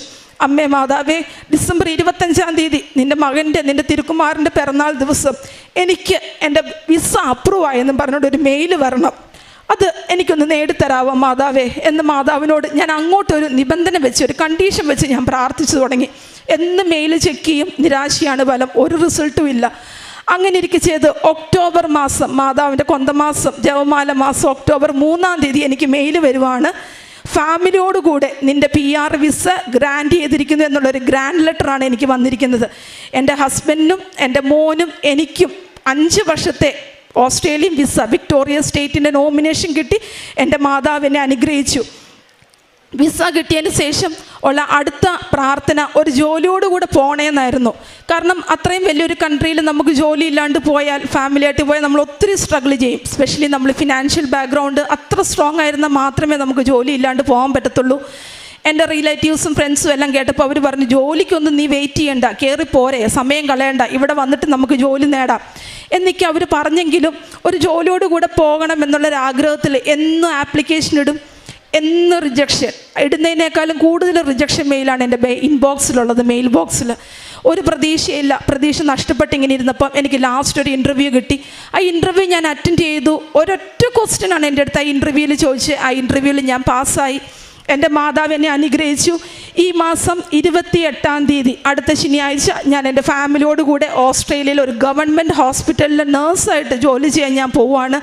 ഏപ്രിൽ 7-ാം തീയതിയാണ് എൻ്റെ ജോയിനിങ് ഡേറ്റ്. എനിക്ക് മാതാവും തിരുക്കുമാരനും തന്ന അനുഗ്രഹങ്ങൾക്ക് ഒരുപാട് നന്ദി പറയുന്നു. അതുപോലെ സാമ്പത്തിക മേഖലയിൽ മാതാവിനെ ഒരുപാട് അനുഗ്രഹിച്ചിട്ടുണ്ട്. വിസ ഇടേണ്ട സമയവും എല്ലാം എനിക്ക് ഒത്തിരി ഞാൻ സ്ട്രഗിൾ ചെയ്തിട്ടുണ്ട് പൈസയ്ക്ക് വേണ്ടിയിട്ട്. ആ സമയങ്ങളിലെല്ലാം എൻ്റെ ഫ്രണ്ട്സ് അല്ലെങ്കിൽ റിലേറ്റീവ്സ് എന്നെ ഇങ്ങോട്ട് വിളിച്ച് ചോദിക്കും, നിനക്ക് പൈസയ്ക്ക് ആവശ്യമുണ്ടോ, നിനക്ക് വേണോ, സഹായം വേണോ, എന്തെങ്കിലും. അങ്ങനെ നമ്മൾ അങ്ങോട്ട് ചോദിക്കാൻ ഒരു മടി കാണിച്ചാൽ പോലും എന്നെ ആൾക്കാർ ഇങ്ങോട്ട് വിളിച്ച് പൈസ തന്ന് എനിക്ക് അനുഗ്രഹിച്ചു. ഇത്രയും അനുഗ്രഹങ്ങൾ തന്ന അമ്മ മാതാവിനും തിരുക്കുമാരനും ഞാൻ കോടാനുകോടി നന്ദി പറയുന്നു. അതുപോലെ എൻ്റെ ആത്മീയ ജീവിതത്തിലെ വളർച്ചയെന്ന് ചോദിച്ചാൽ, നേരത്തേക്ക് ഞാനൊരു ജപമാല സന്ധ്യപ്രാർത്ഥന ചൊല്ലിയ ആ പേരിനൊരു ജപമാല ചൊല്ലി തീർക്കുക എന്നാണ്, അല്ലെങ്കിൽ കുർബാന കൂടാൻ പോയാൽ ആ പേരിന്, ക്രിസ്ത്യാനിയാണല്ലോ, ഒരു കുർബാന കാണണം, ഞായറാഴ്ച ദിവസം പള്ളിയിൽ പോകണം എന്നുള്ളൊരു കടമ തീർക്കാനാണ്. പക്ഷേ ഇന്ന് ഞാനൊരു കുർബാനയിൽ പങ്കെടുത്താൽ ആദ്യം മുതൽ അവസാനം വരെ ഭക്തിയോടുകൂടി നിന്ന് ആ കുർബാന എനിക്ക് പങ്കെടുക്കാനും വേണ്ട രീതിയിൽ കുമ്പസാരിച്ച് കുർബാന കൈക്കൊള്ളാനും ഒരുപാട് പ്രാർത്ഥിക്കാനുള്ള കൃപാവരം കിട്ടി. അതായത് എനിക്കൊരു കാര്യം മനസ്സിലായി, നമ്മൾ എത്ര നിയോഗങ്ങൾ വെച്ചാലും എത്ര കംപ്ലൈൻറ്റ് മാതാവിൻ്റെ അടുത്ത് കൊടുത്താലും നമ്മുടെ സമയം വരുമ്പോൾ അതൊരു തടസ്സവും ഇല്ലാണ്ട് മാതാവ് നമ്മുടെ കൈവെള്ളയിൽ വെച്ച് തരും. അത് ഉറപ്പാണ്. എൻ്റെ കാര്യത്തിൽ നിന്ന് ഞാൻ പഠിച്ചൊരു കാര്യം അതാണ്. നമ്മൾ എത്ര കണ്ട് മറ്റുള്ളവരെ നോക്കിക്കണ്ട് പ്രാർത്ഥിച്ചെന്ന് പറഞ്ഞാലും നമുക്കത് മാതാവ് വെച്ചിട്ടുണ്ടോ, അല്ലെങ്കിൽ മാതാവ് അത് തരാൻ ആഗ്രഹിച്ചിട്ടുണ്ടെങ്കിൽ നമ്മുടെ ആ സമയത്ത് മാതാവ് അത് കൃത്യം നമുക്ക് കൊണ്ടുവന്ന് തരും. അതുപോലെ തന്നെ കാരുണ്യപ്രവൃത്തിയായിട്ട് ഞാൻ മറ്റുള്ളവർക്ക് എന്നാലാകുന്ന സഹായങ്ങൾ ഞാൻ സാമ്പത്തികമായിട്ടാണേലും വസ്ത്രങ്ങൾ കൊടുത്താണേലും ആഹാരം കഴിക്കാൻ പൈസ ഇല്ലാത്തവർക്ക് അങ്ങനെ കൊടുത്തു ഞാൻ അനുഗ്രഹിക്കും. എൻ്റെ ഫ്രണ്ട്സിനും റിലേറ്റീവ്സിനൊക്കെ ജപമാല ഓർഡർ കൊടുത്ത് അത് വാങ്ങിച്ച് ഞാൻ ഫ്രണ്ട്സിനും റിലേറ്റീവ്സിനൊക്കെ കൊടുത്തിട്ടുണ്ട്. അതുപോലെ പ്രേക്ഷിത പ്രവർത്തനം പറയാനാണെങ്കിൽ ഞാൻ പത്രം കൊടുക്കുമ്പോൾ എനിക്ക് ലഭിച്ചിരിക്കുന്ന അനുഗ്രഹങ്ങൾ പറഞ്ഞ് അത് സാക്ഷ്യപ്പെടുത്തി മാതാവിൻ്റെ അനുഗ്രഹങ്ങൾ സാക്ഷ്യപ്പെടുത്തി മറ്റുള്ളവർക്ക് അത് കൊടുക്കാനുള്ള കൃപാവരം എനിക്ക് തന്നിട്ടുണ്ട്. അതേപോലെ തന്നെ എൻ്റെ അടുത്ത് ഒരു വ്യക്തി പ്രാർത്ഥനാ സഹായം ചോദിച്ചാൽ മറന്നു പോകുമെന്നുള്ളൊരു കാരണം കൊണ്ട് ഞാനത് പേപ്പറിൽ എഴുതി വെക്കും. എനിക്ക് പ്രാർത്ഥിക്കാനിരിക്കുമ്പോൾ ഒരു വലിയ പേപ്പറുണ്ട്, അതിലാണ് മുഴുവൻ നിയോഗങ്ങൾ അക്കങ്ങളിട്ട് ഞാൻ എഴുതി വെച്ച് എൻ്റെ പ്രാർത്ഥനയും എൻ്റെ ഫ്രണ്ട്സിൻ്റെ പ്രാർത്ഥനയും എന്നോട് പ്രാർത്ഥനാ സഹായം ചോദിച്ചിരിക്കുന്നവരുടെ എല്ലാവർക്കും ആ പ്രാർത്ഥന മാതാവിൻ്റെ മുമ്പിൽ വെച്ചുകൊണ്ട് മാതാവ് ഈ നിയോഗങ്ങളെല്ലാം നടത്തി തരണമേ എന്ന് പറഞ്ഞ് പ്രാർത്ഥിക്കാനുള്ള ഒരു കൃപാവരം എനിക്ക് തന്നു. ഇത്രയും അനുഗ്രഹങ്ങൾ തന്ന അമ്മ മാതാവിനും തിരുക്കുമാരനും കോടാനുകോടി നന്ദി പറയുന്നു. സങ്കീർത്തനങ്ങൾ 66, 19, 20 തിരുവചനങ്ങൾ. ദൈവം കേട്ടിരിക്കുന്നു, എൻ്റെ പ്രാർത്ഥനയുടെ സ്വരം അവിടുന്ന് ശ്രദ്ധിച്ചിരിക്കുന്നു. ദൈവം വാഴ്ത്തപ്പെടട്ടെ. അവിടുന്ന് എൻ്റെ പ്രാർത്ഥന തള്ളിക്കളഞ്ഞില്ല, അവിടുത്തെ കാരുണ്യം എന്നിൽ നിന്ന് എടുത്തു കളഞ്ഞില്ല. നിധു ജോസ് എന്ന ഈ സഹോദരി തൻ്റെ ഉടമ്പടി ജീവിതത്തിൽ ലഭിച്ച വലിയ അനുഗ്രഹങ്ങളെ പരിശുദ്ധമായ തിരുനടയിൽ സന്തോഷത്തോടെ സാക്ഷ്യപ്പെടുത്തുകയാണ്. ആദ്യത്തേത് മകൻ സംസാരിച്ചു തുടങ്ങിയ സാക്ഷ്യം, ശാന്തതയോടുകൂടി ക്ലാസ്സിൽ പെരുമാറി തുടങ്ങിയ സാക്ഷ്യം, അവൻ്റെ നിർബന്ധ ബുദ്ധികൾ മാറി എല്ലാവർക്കും പ്രിയങ്കരനായി മകൻ വളർന്ന സാക്ഷ്യം ഒക്കെ മകൾ സൂചിപ്പിച്ചു. പിന്നീട് മകൾക്ക് യൂറോപ്യൻ മൈഗ്രേഷന് വേണ്ടി ഓസ്കി പരീക്ഷ എഴുതുവാൻ പോയപ്പോൾ ലഭിച്ച സംരക്ഷണം, PR ലഭിച്ചത്, അതോടൊപ്പം തന്നെ ജോലിയോടുകൂടി വിദേശത്തേക്ക് പോകുവാൻ അമ്മ മാതാവ് മകൾക്ക് സൗകര്യങ്ങൾ ക്രമീകരിച്ചു കൊടുത്തത് സാക്ഷ്യപ്പെടുത്തി.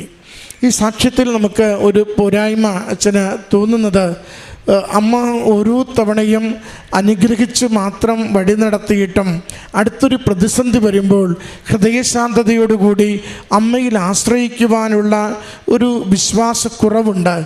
എപ്പോഴും പാനിക്കാണ്. എപ്പോഴും കിട്ടാതെ വന്നാൽ, ഒരിത്തിരി പ്രതിസന്ധി വന്നാൽ വല്ലാതെ കിടന്ന് ആകുലപ്പെടുന്ന ഒരു മനസ്സ് സഹോദരി വാക്കുകളിലൂടെ വെളിപ്പെടുത്തുന്നുണ്ട്. നമ്മളെ ഓരോരുത്തരെയും ഉടമ്പടി ജീവിതം അമ്മ മാതാവിൽ പൂർണ്ണമായി ശരണപ്പെടുവാനുള്ള ശാന്തതയിലേക്കാണ് നയിക്കുന്നത്. അതെപ്പോഴും ഉണ്ടാവണം.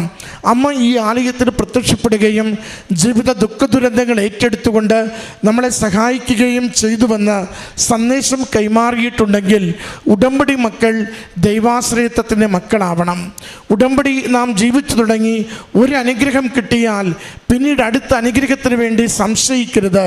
അത് എത്ര വൈകിയാലും എത്ര കലുഷിതമായ സാഹചര്യത്തിലാണെങ്കിലും എനിക്ക് വേണ്ടി നിലകൊണ്ട് എൻ്റെ കർത്താവിൽ നിന്ന് എൻ്റെ അമ്മ മാതാവ് എൻ്റെ ഉടമ്പടി ജീവിതത്തിൽ ഞാൻ വൃത്തിയായി മുന്നോട്ട് നയിക്കുമ്പോൾ അതിന് അനുഗ്രഹമായി അമ്മ എനിക്ക് നേടിത്തരും എന്ന് പ്രത്യാശയോടുകൂടി പ്രാർത്ഥിക്കുവാൻ പറ്റണം.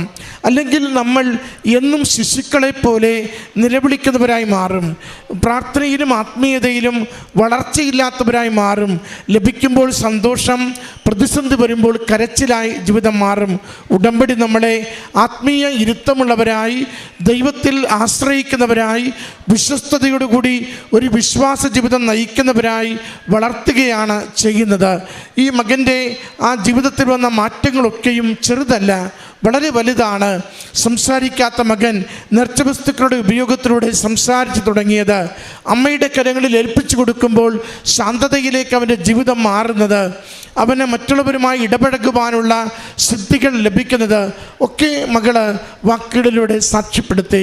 വിളിച്ച് പ്രാർത്ഥിച്ചാൽ മതി. കണ്ണീര് കൊണ്ട് അമ്മയുടെ കരങ്ങളിൽ എന്ത് നിയോഗം ഏൽപ്പിച്ചു കൊടുത്താലും അമ്മ കൈവിടാതെ അത് കരുതലോടെ കണ്ട് ജീവിതത്തെ അനുഗ്രഹിക്കുന്നത് അനുഭവിക്കുവാനാവും. അതുകൊണ്ട് നാം പരിഭ്രമിച്ച് പരക്കം പാഞ്ഞ് നടക്കുന്നൊരു ആത്മീയതയുടെ മക്കളാവരുത്. ശാന്തതയോടുകൂടി ദൈവം എനിക്ക് വേണ്ടി വലിയ കാര്യങ്ങൾ ഒരുക്കി നൽകി അനുഗ്രഹിക്കും എന്ന പ്രത്യാശയോടെ ഉടമ്പടി ജീവിക്കുവാൻ, കുറെ കൂടി മെച്ചപ്പെടുത്തി ഉടമ്പടി ജീവിക്കുവാൻ ഓരോ ദിവസവും തീഷ്ണതയുള്ളവരായി നമുക്ക് മുന്നേറാൻ പറ്റണം. അത് നമ്മുടെ ആത്മീയ ജീവിതത്തെ ബലപ്പെടുത്തും, നമ്മുടെ ഭൗതിക ജീവിതത്തിൽ ദൈവാനുഗ്രഹം നിറയ്ക്കുകയും ചെയ്യും. കൂടുതൽ വലിയ അനുഗ്രഹങ്ങൾ കൊണ്ട് ഈ കുടുംബത്തെ അമ്മ മാതാവ് സഹായിക്കട്ടെ എന്ന് പ്രാർത്ഥിച്ചുകൊണ്ട് നമ്മുടെ ജീവിത വിഷയങ്ങൾ അമ്മ ഏറ്റെടുത്ത ഈശോയിൽ നിന്നും നേടിത്തരട്ടെ എന്ന് പ്രാർത്ഥിച്ചുകൊണ്ട് കരങ്ങളടിച്ച് അമ്മയ്ക്കും ഈശോയ്ക്കും ഈ സാക്ഷ്യം സമർപ്പിക്കാം. പരിശുദ്ധ മാതാവിനും ഒരുപാട് നന്ദി. എൻ്റെ പേര് ആതിര. എൻ്റെ സ്ഥലം വരുന്നത് കണ്ണൂരിൽ നിന്നാണ്. ഞാനൊരു നോൺ ക്രിസ്ത്യനാണ്. എന്നെ ഇവിടെ കൊണ്ട് നിർത്തി പ്രത്യക്ഷീകരണത്തിൻ്റെ സാക്ഷിയാക്കിയതിന് ഒരുപാട് നന്ദിയുണ്ട് കൃപാസന മാതാവിനോടും ഈശോയോടും. ഞാൻ ആദ്യമായിട്ട് അമ്മയെക്കുറിച്ച് കേൾക്കുന്നത് എൻ്റെ അമ്മ വഴിയാണ്. അത് നേഴ്സിങ്ങിൻ്റെ പഠനം കഴിയാറായ സമയത്താണ്, എക്സാമിൻ്റെ സമയത്താണ്. അമ്മ പറയും, ഇങ്ങനെയൊരു ധ്യാനമുണ്ട്, നീ രാവിലെ കൂട്. എനിക്ക് എക്സാം എന്ന് പറഞ്ഞാൽ ഭയങ്കര പേടിയാണ്. അത് ഭയങ്കര പറയാൻ പറ്റാത്ത പേടിയാണ്. അമ്മയോടാണ് എപ്പോഴും വിളിച്ച് പറയുക പേടിയാണ് എന്ന്. അപ്പം അമ്മ പറയും, നീ അച്ഛൻ്റെ ധ്യാനം കൂടിയിട്ട് യൂട്യൂബിലുണ്ട്, ഞാൻ എല്ലാ ദിവസവും അയച്ചു തരാം, അത് കൂടിയിട്ട് വേണം പോകാൻ എന്നൊക്കെ പറയും. പിന്നെ ഹോസ്റ്റലിൽ കുറച്ച് കുട്ടികളൊക്കെ പോയിട്ടുണ്ടെന്ന് തോന്നുന്നു. അവരുടെ കയ്യിൽ നിന്ന് പത്രമൊക്കെ കിട്ടിയിട്ടുണ്ടായിരുന്നു. നോട്ട്ബുക്കിലും പുസ്തകത്തിലൊക്കെ ഞാൻ പേപ്പർ വെക്കും, പേപ്പർ ഇടയ്ക്ക് വായിക്കും. പഠിക്കുന്നതിൻ്റെ ഇടയ്ക്ക് ഫ്രീ ടൈം പോലെ ടൈം എടുത്തിട്ട് ഇടയ്ക്ക് വായിക്കാറുണ്ട്. രാവിലെ എഴുന്നേറ്റ് കൃപാസനം പത്രം വായിച്ചിട്ട് കുറച്ച് നേരം ഇരുന്ന് പഠിച്ചിട്ടേ പോകാറുണ്ടായിരുന്നുള്ളൂ. എക്സാം ഹാളിൽ എത്തിക്കഴിഞ്ഞിട്ടാണെങ്കിലും വിശ്വാസപ്രമാണം 2-3 തവണ പ്രാർത്ഥിച്ചിട്ടുണ്ട്. അങ്ങനെ അത് കാണാപ്പാഠം പഠിച്ചിട്ടുണ്ട്. എക്സാം ടൈമിന് ആ ഒരു കൂൾ ഓഫ് ടൈം കിട്ടുന്ന സമയത്ത് മുഴുവൻ ഞാൻ വിശ്വാസപ്രമാണം ചൊല്ലി കാണാപ്പാഠം പഠിച്ചു. അങ്ങനെ എല്ലാ എക്സാമിനും ഞാൻ വിശ്വാസപ്രമാണം ചൊല്ലി എഴുതി നല്ല മാർക്കോടുകൂടിയാണ് പാസ്സായത്. നേഴ്സിംഗ് പഠനം കഴിഞ്ഞ് കുറച്ച് നാൾ കഴിഞ്ഞപ്പോൾ റിസൾട്ടൊക്കെ വന്നു, നല്ല മാർക്കൊക്കെ ആയി. നെക്സ്റ്റ് ജോലിക്ക് കയറണമല്ലോ, കൂടുതൽ ടൈം ഗ്യാപ്പ് ഇടാൻ പറ്റത്തില്ല നേഴ്സിംഗ് ആയതുകൊണ്ട് തന്നെ. അതുകൊണ്ട് കുറേ സ്ഥലങ്ങളിൽ ജോലിക്ക് വേണ്ടി അന്വേഷിച്ചു, പക്ഷേ എവിടെയും കിട്ടുന്നുണ്ടായിരുന്നില്ല. നേഴ്സിംഗ് രജിസ്ട്രേഷൻ കഴിഞ്ഞിട്ടില്ലല്ലോ, അതുകൊണ്ട് എവിടെയും കിട്ടുന്നുണ്ടായിരുന്നില്ല. അപ്പോൾ തിരിച്ചു വരുന്ന ഈ ജോലിക്ക് ആപ്ലിക്കേഷനൊക്കെ കൊടുത്ത് തിരിച്ചു വരുന്ന വഴിക്കൊക്കെ ഇങ്ങനെ കുറച്ച് ചേച്ചിമാരെയൊക്കെ കാണും.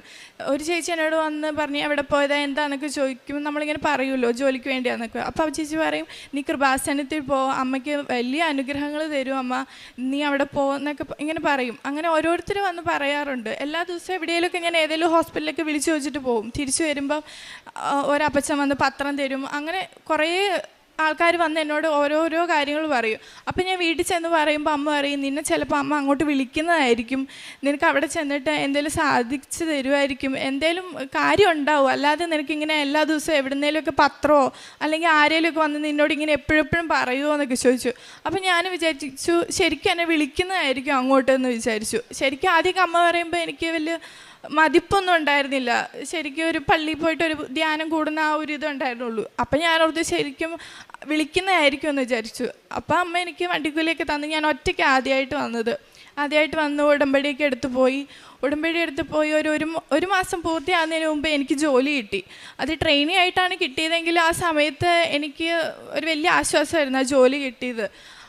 ജോലി കിട്ടി, നല്ല രീതിയിലുള്ള ഒരു ഹോസ്പിറ്റലിൽ എനിക്ക് ജോലി കിട്ടി. അത് ഞാൻ അങ്ങോട്ട് വിളിച്ച് ചോദിച്ചപ്പോൾ അവർ പറഞ്ഞു നാളെ തന്നെ ഇൻ്റർവ്യൂവിന് പോരെന്ന് പറഞ്ഞു. ഇൻ്റർവ്യൂവിന് പോയി അറ്റൻഡ് ചെയ്തു. അന്ന് തന്നെ എന്നോട് പറഞ്ഞു നെക്സ്റ്റ് ഡേ നിങ്ങൾക്ക് എപ്പോഴാണ് സൗകര്യം അന്ന് തന്നെ ജോലിക്കും കയറാൻ പറഞ്ഞു.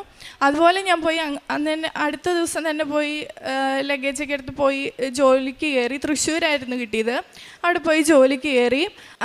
അത് ഉടമ്പടി എടുത്തതിൻ്റെ ഭാഗമായിട്ട് തന്നെ കിട്ടിയ ആദ്യത്തെ വലിയൊരു അനുഗ്രഹമായിരുന്നു എനിക്ക്. ഞാൻ ഫെബ്രുവരി 17 2024 വന്ന് ഉടമ്പടി എടുത്തത്. അപ്പോൾ ഫസ്റ്റത്തെ എൻ്റെ ഉടമ്പടി എന്ന് പറയുന്നത് തന്നെ 1 വർഷത്തെ ഒരു എക്സ്പീരിയൻസ് ആയിട്ട് പുറത്ത് പോയിട്ട് ഒരു ജോലി എന്നായിരുന്നു. എല്ലാ നഴ്സിംഗ് പിള്ളേരുടെയും ഒരു സ്വപ്നം തന്നെയായിരിക്കും അതൊക്കെ. അപ്പോൾ എനിക്കും അങ്ങനെ തന്നെയായിരുന്നു. 1 വർഷത്തെ എക്സ്പീരിയൻസ് ഒക്കെ ആയിട്ട് പുറത്ത് പോയി ജോലി. എനിക്ക് ഇളയ 2 അനിയത്തിമാരാണ്. അപ്പോൾ അങ്ങനെയൊക്കെ ഒരു സ്വപ്നമൊക്കെ ആയിരുന്നു. ഒരു വീട് വെക്കണം, അതിനൊക്കെയാണ് ഒരു ജോലി, അത് എക്സ്പീരിയൻസ് ആവണം, പുറത്ത് പോകണം എന്നൊക്കെ. അതായിരുന്നു എൻ്റെ ഫസ്റ്റത്തെ ഉടമ്പടി. അപ്പോൾ എനിക്ക് 1 വർഷത്തെ എക്സ്പീരിയൻസ് ഒക്കെ ആയി. 1 വർഷമൊക്കെ ആയപ്പോഴത്തേക്കും ഞാൻ പുറത്തോട്ട് പോകാനുള്ള കാര്യങ്ങൾ നോക്കാൻ തുടങ്ങി. എനിക്കാണ് ഒരു കാര്യം അങ്ങനെ പുറത്തോട്ട് പോകാനുള്ളതോ നോക്കാനോ അങ്ങനെ ഒന്നും അറിയത്തില്ല. ഞാനാണ് വീട്ടിൽ മൂത്തത്, എല്ലാ കാര്യങ്ങളും ഞാൻ നോക്കണം, അങ്ങനെയൊക്കെ ഭയങ്കര ടെൻഷനായിരുന്നു. അപ്പോൾ ഉടമ്പടി എടുത്ത പിന്നെ കാശ് രൂപ എപ്പോഴും കയ്യിലിരിക്കുന്നതുകൊണ്ട് ഒരു ധൈര്യമാണ്. എത്രയ്ക്ക് ടെൻഷനുണ്ടെന്ന് പറഞ്ഞാലും കാശ് രൂപമൊക്കെ നോക്കുമ്പോൾ ഒരു വല്ലാത്ത സമാധാനം എപ്പോഴും. അപ്പോൾ ഞാനൊരു ഏജൻസിയൊക്കെ ആയിട്ട് കോണ്ടാക്ട് ചെയ്തു. അപ്പോഴും എനിക്ക് പേടി. ഇപ്പം എപ്പോഴും ഏജൻസിക്കാർ തട്ടിപ്പാണ്, പൈസ പോവും, അതൊക്കെ നമ്മുടെ കയ്യിൽ കൊടുത്ത പൈസ എങ്ങനെ കടം വിട്ടാനെങ്ങനെയാണെന്ന് വിചാരിക്കും. ഏജൻസിക്കാർ പറ്റിച്ചാൽ ആ പൈസ പിന്നെ എങ്ങനെ ഉണ്ടാക്കുമെന്ന് വിചാരിച്ചുകൊണ്ട് നടക്കുന്ന ആൾക്കാരുടെ കൂട്ടത്തിൽപ്പെടും നമ്മൾ.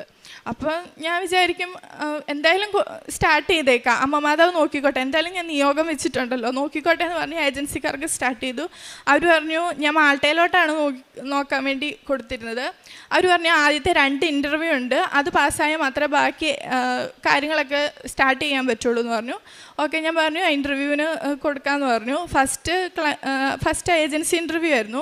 അത് വലിയ കുഴപ്പമില്ലാണ്ട് കഴിഞ്ഞു. അത് ഞാൻ കാശ് രൂപം കയ്യിൽ പിടിച്ചും വിശ്വാസപ്രമാണം 7 തവണ ചൊല്ലി തൈലം കുരിശ് വരച്ചിട്ടൊക്കെയാണ് ഇരുന്നത്.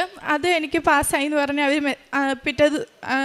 ഇൻ്റർവ്യൂ കഴിഞ്ഞാൽ പിറ്റേ ദിവസം തന്നെ അവർ എനിക്ക് മെസ്സേജ് ചെയ്തു. അടുത്തത് ക്ലയൻറ്റ് ഇൻ്റർവ്യൂ ആണ്. അത് മാൾട്ടയിൽ നിന്ന് ഡയറക്റ്റ് ഹെൽത്ത് മാർക്കിൽ നിന്നുള്ള ഇൻ്റർവ്യൂ ആണ്.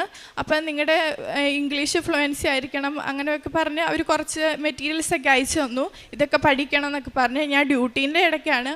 അങ്ങനെ ഞാൻ ഓഫൊക്കെ എടുത്തിരുന്ന് പഠിച്ച് ഫുൾ പ്രാർത്ഥനയായിരുന്നു. പഠിച്ചതിനെക്കാട്ടും കൂടുതൽ പ്രാർത്ഥിക്കുകയാണ് ചെയ്തത്.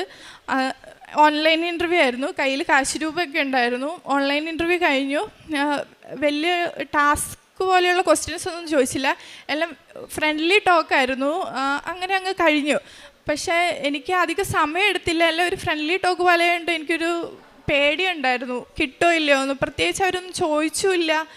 അങ്ങനെ ഒരു ടെൻഷൻ ഉണ്ടായിരുന്നു. ഒരു 2 ദിവസം കഴിഞ്ഞപ്പോൾ അവർ പറഞ്ഞു നിങ്ങളുടെ ഇൻ്റർവ്യൂ ശരിയായിട്ടുണ്ട്, നിങ്ങൾക്ക് സെലക്ഷൻ കിട്ടിയെന്നൊക്കെ പറഞ്ഞു. അപ്പോൾ എനിക്ക് വലിയൊരു അനുഗ്രഹമായിട്ടാണ് തോന്നിയത്.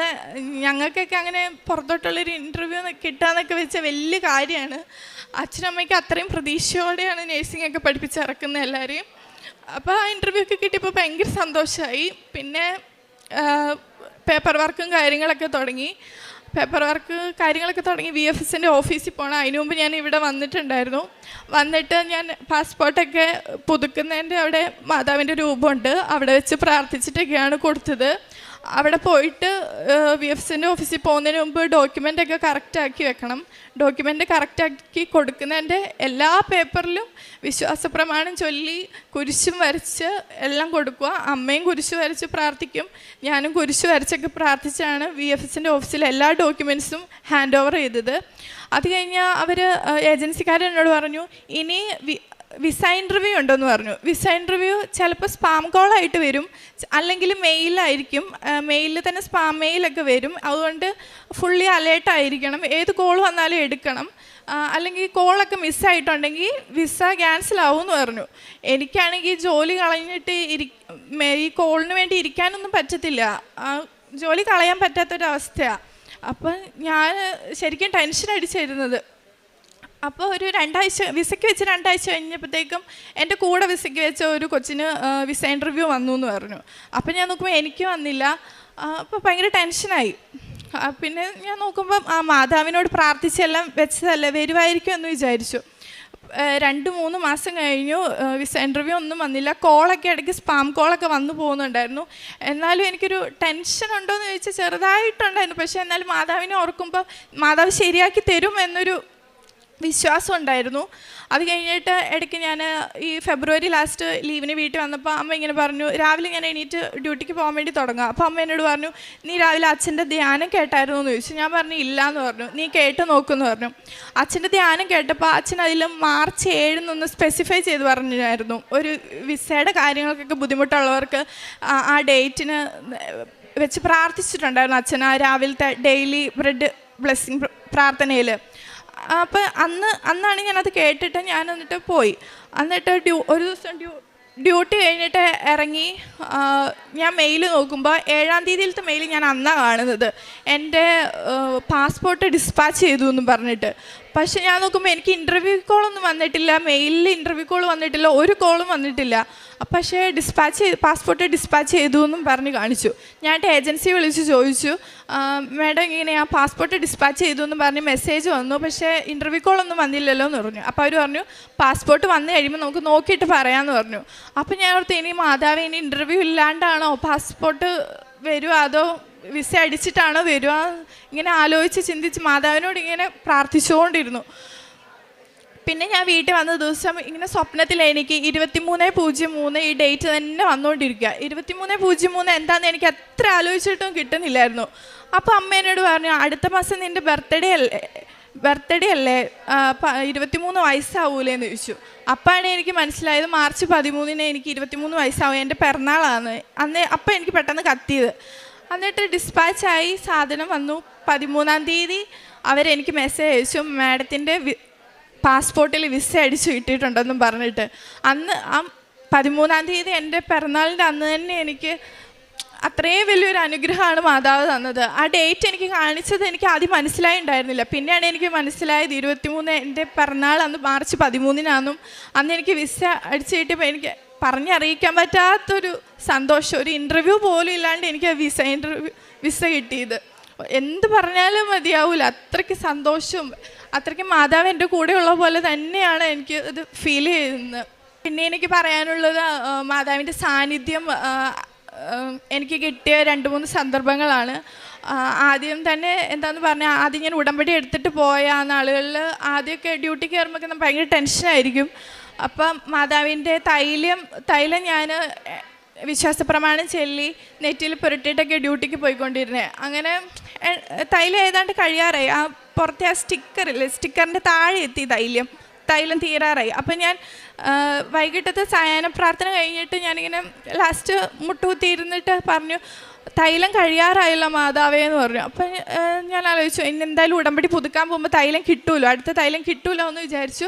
ഞാനിട്ട് ഫുഡ് കഴിച്ചുകൊണ്ടിരിക്കുന്നതിൻ്റെ ഇടയ്ക്ക് ഞാൻ ജസ്റ്റ് കുറച്ച് ഫുഡ് കഴിച്ച് കഴിയാറായി. അപ്പം ഞാൻ ജസ്റ്റ് തിരിഞ്ഞു നോക്കുമ്പോൾ എൻ്റെ തൈലത്തിൻ്റെ കുപ്പി നിറഞ്ഞിരിക്കുക. എനിക്ക് എങ്ങനെയാണ് അത് പറയേണ്ടത്, എനിക്ക് വെപ്രാളം, എനിക്കൊന്നും മനസ്സിലാവുന്നില്ല.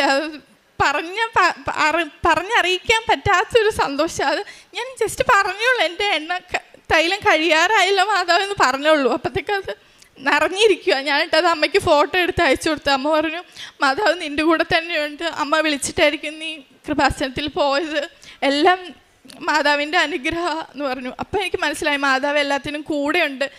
എല്ലാ സാന്നിധ്യം അത് അത്രയ്ക്കും വലുത്. ആ സമയം നമുക്ക് പറഞ്ഞറിയിക്കാൻ പറ്റത്തില്ല.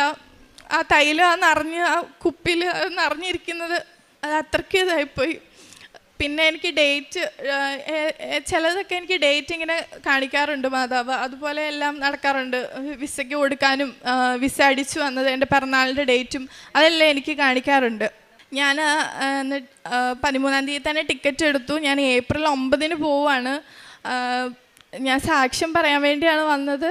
ഞാൻ മാൾട്ടയ്ക്കാണ് പോകുന്നത് ഏപ്രിൽ 9. അവിടെ ഞാൻ ഹെൽത്ത് കെയർ വർക്കറായിട്ട് അവിടെ ഹോസ്പിറ്റലിൽ തന്നെ എനിക്ക് ജോലി കിട്ടി. പിന്നെ ഞാൻ വെച്ചൊരു നിയോഗം എന്ന് പറഞ്ഞാൽ അച്ഛൻ്റെ മദ്യപാനമായിരുന്നു. എൻ്റെ ചെറുപ്പം മുതൽ കാണുന്നതാണ്. നിയോഗത്തിൽ വെച്ചതിനെ തുടർന്ന് അച്ഛൻ മദ്യപിക്കുന്നത് ഇപ്പം നിർത്തിയിരിക്കുകയാണ്. 1 വർഷമായി അച്ഛനിവിടെ ഉടമ്പടി എടുത്തിട്ടുണ്ട്. മദ്യപിക്കുന്നതൊക്കെ കുറഞ്ഞപ്പോൾ തന്നെ വലിയൊരു ആശ്വാസമാണ് കുടുംബത്തിന് എല്ലാവർക്കും. അത്രയും വലിയ അനുഗ്രഹമാണ് മാതാവ് ഞങ്ങൾക്ക് തന്നിരിക്കുന്നത്. കാരുണ്യ പ്രവർത്തനം ഞാൻ ചെയ്യുന്നതെന്ന് വെച്ചാൽ ഞങ്ങളുടെ വീടിൻ്റെ അടുത്ത് തന്നെ ഒരു കരുണാലയമുണ്ട്. അവിടെ പോയി രോഗികളെ സന്ദർശിക്കുകയും അവർക്ക് വേണ്ട ദൈനംദിന പ്രവർത്തികളിൽ സഹായിക്കുകയും അവരുടെ അത്യാവശ്യം ഉച്ചവരെ നിന്ന് അവരുടെ എല്ലാ കാര്യങ്ങളും ചെയ്തു കൊടുത്തിട്ട് വരാറുണ്ട്. പിന്നെ കൃപാസനം പത്രം ഞാൻ വീടിൻ്റെ അടുത്തൊന്നും കൊടുക്കാറില്ല. ഞാൻ തൃശ്ശൂർ ഹോസ്പിറ്റലിൽ വർക്ക് ചെയ്തിരുന്ന സമയത്ത് അവിടെയുള്ള ചെറിയൊരു ഗ്രാമപ്രദേശം പോലെയാണ് അവിടുത്തെ സ്ഥലങ്ങളൊക്കെ. അവർക്കൊന്നും അറിയില്ല ഇവിടുത്തെ കാര്യങ്ങളും ഇവിടുത്തെ അമ്മമാതാവിൻ്റെ അത്ഭുതങ്ങളും ഒന്നും അറിയില്ല. അപ്പോൾ അവർക്കെല്ലാം ഞാൻ കൊണ്ടു കൊടുക്കാറുണ്ട്. അവരോട് ഇതൊക്കെ പറഞ്ഞു കൊടുക്കാറുണ്ട്. ഇവിടെ ഇങ്ങനെയൊക്കെയാണ് യൂട്യൂബ് ചാനലും അതൊക്കെ ഓപ്പൺ ചെയ്ത് കൊടുത്ത് അവരോട് ഇത് കാണാനും ഒക്കെ പറഞ്ഞു കൊടുക്കാറുണ്ട്. എവിടെയാണ് സ്ഥലം എന്നും എല്ലാം ഞാൻ പറഞ്ഞു കൊടുത്തിട്ടുണ്ട്. പത്രം ഞാൻ അത്യാവശ്യം ഇതിനെക്കുറിച്ച് വലിയ അറിയാത്തവർക്ക് മാത്രമേ കൊടുക്കാറുള്ളൂ. ഹിന്ദുക്കൾക്കും കൂടുതൽ കൊടുക്കാറുണ്ട്. പിന്നെ ഞാൻ എന്നെ കഴിയുന്ന വിധം എൻ്റെ സാലറിയിൽ നിന്നാണേലും ആരെങ്കിലുമൊക്കെ പൊതിച്ചോറ് കൊടുക്കുന്നുണ്ടെന്നൊക്കെ പറഞ്ഞിട്ടുണ്ടെങ്കിൽ ഞാൻ എൻ്റെ കയ്യിൽ നിന്ന് പൈസ കൊടുക്കാറുണ്ട്. എനിക്ക് പോയി കൊടുക്കാൻ പറ്റിയില്ലെങ്കിലും ഞാൻ അമ്മയുടെ കയ്യിലായാലും പൈസ കൊടുക്കും. പിന്നെ വീടിനടുത്തുള്ള രോഗികൾ, ക്യാൻസർ പേഷ്യൻസൊക്കെ ഉണ്ട്, ഞങ്ങൾക്ക് അറിയാവുന്ന അച്ചാച്ചനൊക്കെയാണ്.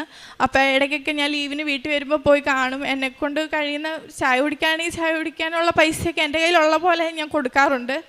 പിന്നെ എൻ്റെ ആത്മീയ ജീവിതത്തിൽ എന്ന് പറഞ്ഞാൽ ഞാൻ ഹിന്ദു ആണ്. എനിക്കങ്ങനെ പ്രാർത്ഥിക്കാനൊന്നും അറിയത്തില്ല. പക്ഷേ ഇവിടുത്തെ പ്രത്യക്ഷീകരണ പ്രാർത്ഥനയും സായന പ്രാർത്ഥനയൊക്കെ ചെല്ലും. പിന്നെ ബൈബിൾ എനിക്ക് ഒരു ചേച്ചി വാങ്ങിച്ചു തന്നായിരുന്നു. ഞാൻ അതൊക്കെ വായിക്കാറുണ്ട്. ബൈബിളൊക്കെ എല്ലാ ദിവസവും വായിക്കും. പിന്നെ ഫോണിൽ ബൈബിളുണ്ട്, അതൊക്കെ വായിക്കും. പിന്നെ എന്താണെന്ന് വെച്ചാൽ ചെറിയൊരു ജപമാല പുസ്തകമുണ്ട്. എനിക്കറിയാവുന്ന പോലെ വലിയ ക്രമത്തിലൊക്കെ ഒന്നും അല്ലെങ്കിലും എനിക്കറിയാവുന്ന പോലെയൊക്കെ ഒരിതിലൊക്കെ ഞാൻ വായിക്കാറുണ്ട്. എല്ലാ ദിവസവും ജപമാല ചെയ്യാറുണ്ട്. എല്ലാ ദിവസവും പ്രാർത്ഥിക്കും. മാതാവിൻ്റെ എല്ലാം കൃപയാണ് പോവാനായതും വീട്ടിലത്തെ സമാധാനവും സന്തോഷവും എല്ലാം തന്നത് മാതാവാണ്. 1000 നന്ദിയുണ്ട് മാതാവിനും തിരുക്കുമാരനും ഇവിടെ എനിക്ക് സാക്ഷ്യം പറയാനുള്ള ഒരു അവസരം ഉണ്ടാക്കി തന്നതിനും ഇത്രയും അനുഗ്രഹവും കൂടെ ഉണ്ടെന്നുള്ള ആ സാന്നിധ്യം എൻ്റെ കൂടെ ഉണ്ടെന്നുള്ള ഒരു വിശ്വാസവും എല്ലാം വെളിപ്പെടുത്തി തന്നതിന് ഒരുപാട് നന്ദിയുണ്ട്. ഈശോയ്ക്കും അമ്മയ്ക്കും ഒരുപാട് നന്ദിയുണ്ട്. അവിടുന്ന് അരുളി ചെയ്തു, ഞാൻ നിന്നോട് കൂടെ ഉണ്ടായിരിക്കും, ഞാനാണ് നിന്നെ അയക്കുന്നത്. പുറപ്പാടിൻ്റെ പുസ്തകം 3-ാം അധ്യായം 12-ാം വചനമാണ്. മോശ തൻ്റെ അയോഗ്യതയെപ്പറ്റി ആശങ്കപ്പെട്ടപ്പോൾ ദൈവം അവന് ശക്തിയോ ബുദ്ധിയോ കഴിവോ ഒന്നുമല്ല കൊടുത്തത്. പകരം ദൈവത്തിൻ്റെ ഒരു സാന്നിധ്യമാണ് വാഗ്ദാനം ചെയ്തത്. ദൈവ സാന്നിധ്യമുണ്ടെങ്കിൽ എല്ലാം സാധ്യമാണ്. പലപ്പോഴും പ്രശ്നങ്ങളിൽ നിന്ന് മോചനം നേടിയാണ് നാം പരിശുദ്ധമ്മ ജീവനോടെ പ്രത്യക്ഷപ്പെട്ട ഈ ആലയത്തിൽ വന്ന് കണ്ണീരോടെ പ്രാർത്ഥിക്കുന്നത്. ഞാൻ നിന്നോട് കൂടെയുണ്ട് എന്ന ഉറപ്പാണ് ഉടമ്പടിയിലൂടെ ദൈവം നമുക്ക് നൽകുന്നത്. നമ്മുടെ ജോലി പ്രശ്നങ്ങളാവാം, രോഗമാവാം, സാമ്പത്തിക പ്രശ്നങ്ങളോ സാമ്പത്തിക ബുദ്ധിമുട്ടുകളോ പരീക്ഷണങ്ങളോ ആവാം. മോശയെപ്പോലെ ഒരുപക്ഷെ നമ്മളും ചിന്തിക്കാം, എനിക്കിത് പറ്റുമോ, എന്നെക്കൊണ്ടാവുമോ, എനിക്കിത് താങ്ങാനാവുമോ എന്നൊക്കെ നാം വിചാരിക്കാം. പക്ഷെങ്കിൽ ഉടമ്പടി മക്കൾക്ക് ഒന്നും ഭയപ്പെടേണ്ട ആവശ്യമില്ല. ദൈവം തൻ്റെ സാന്നിധ്യമാണ് നമ്മൾക്ക് വാഗ്ദാനം ചെയ്യുന്നത്. ദൈവം കൂടെയുണ്ടെങ്കിൽ നമ്മൾ ഒരിക്കലും ഒറ്റയ്ക്കല്ല. ഞാൻ നിന്നോട് കൂടെ ഉണ്ട് എന്ന വാഗ്ദാനമാണ് നമ്മുടെ ഉടമ്പടി വിശ്വാസ ജീവിതത്തിൻ്റെ അടിസ്ഥാനം. അതുതന്നെയാണ് ആതിര എന്ന മകളുടെ സാക്ഷ്യത്തിൽ നിന്ന് നാം കാണാൻ സാധിക്കുന്നത്. ദൈവ സാന്നിധ്യം കൂടെയുള്ളവർക്ക് അവരുടെ കൂടെ അമ്മയും ഈശോയും കൂടെ ഉണ്ടെന്നുള്ള ഒരു സാന്നിധ്യമാണ് ഈ മകൾക്കും കാണിച്ചു കൊടുത്തത്. അങ്ങനെ തന്നെയാണ് ഈ മകൾക്ക് പിന്നീട് മാൾട്ടയിലേക്കുള്ള ജോലിക്കുള്ള എല്ലാ കാര്യങ്ങളും ശരിയാവുകയും അടുത്ത മാസം ഈ മകൾ മാൾട്ടയിലേക്ക് ജോലിക്ക് വേണ്ടി പോവുകയാണ്. കാരുണ്യ പ്രവൃത്തികൾ വളരെ തീഷ്ണതയോടുകൂടിയാണ് ചെയ്തത്. പത്രം കൊടുക്കുകയും മറ്റുള്ളവർക്ക് വേണ്ടി പ്രാർത്ഥിക്കുകയും ആത്മീയ ജീവിതം പറ്റാവുന്ന രീതിയിൽ പ്രാർത്ഥിക്കുകയും കൊന്ത ചെല്ലുകയും ബൈബിൾ വായിക്കുകയും ഒക്കെയാണ് ഈ മകൾ ചെയ്തത്. നമ്മുടെ ജീവിതത്തിലും ദൈവം കൂടെയുണ്ടെങ്കിൽ നമുക്ക് ഭയപ്പെടേണ്ട ആവശ്യമില്ല. മരിയൻ ഉടമ്പടി ഒരു ആത്മീയ സമർപ്പണമാണ്. ദൈവം നമ്മോട് കൂടെ ഉണ്ട് എന്നൊരു വിശ്വാസത്തിൽ ജീവിക്കാനുള്ള ഒരു തീരുമാനമാണ്. ദൈവ സാന്നിധ്യത്തിൻ്റെ ഉറച്ച വിശ്വാസത്തിൽ ഉടമ്പടി ജീവിതം നമുക്കും കൂടുതൽ തീഷ്ണതയോടെ മുന്നോട്ട് നയിക്കാം. ആദരിക്കും കുടുംബത്തിന് ലഭിച്ച എല്ലാ അനുഗ്രഹങ്ങൾക്കും നമുക്ക് കരങ്ങളടിച്ച് ദൈവത്തെ മഹത്വപ്പെടുത്താം. യേശുവേ നന്ദി, യേശുവേ സ്തുതി, ആവേ മരിയ. ദൈവനാമത്തിന് മഹത്വം ഉണ്ടായിരിക്കട്ടെ. ആദ്യമായിട്ട് ഞങ്ങൾ ഈ പരിശുദ്ധമായ അൾത്താരയിൽ വന്നു നിന്ന് സാക്ഷ്യം പറയാൻ അനുഗ്രഹിച്ച പരിശുദ്ധ അമ്മയ്ക്കും തിരുക്കുമാരനും 1000 നന്ദി.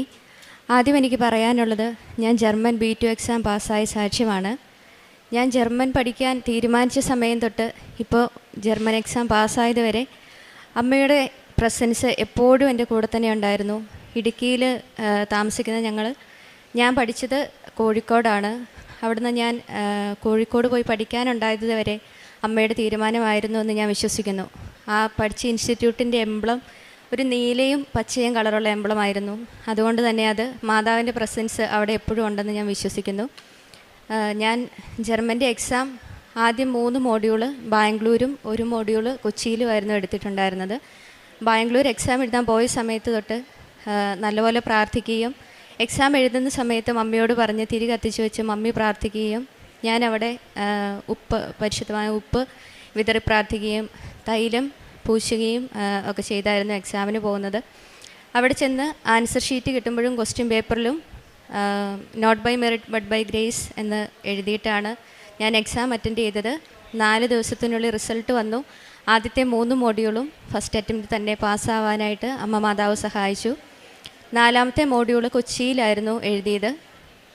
റിസൾട്ട് വന്ന സമയത്ത് 3 മാർക്കിലും ഒരു 7 എന്നുള്ള നമ്പർ ഉണ്ടായിരുന്നു. അത് മാതാവിൻ്റെ വലിയൊരു അനുഗ്രഹമായിട്ടും മാതാവിൻ്റെ പ്രസൻസ് എൻ്റെ കൂടെ ഉണ്ടായിരുന്നു എന്നുള്ളതിൻ്റെ ഒരു തെളിവായിട്ട് ഞാൻ വിശ്വസിക്കുന്നു.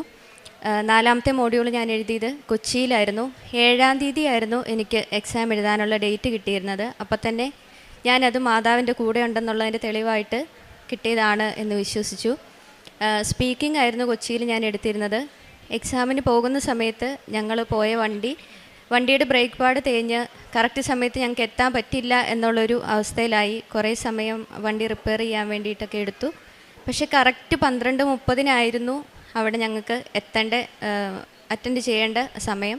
കറക്റ്റ് 12:30 തന്നെ മാതാവ് ഞങ്ങളെ കൃത്യമായിട്ട് അവിടെ കൊണ്ടുവന്ന് എത്തിച്ചു.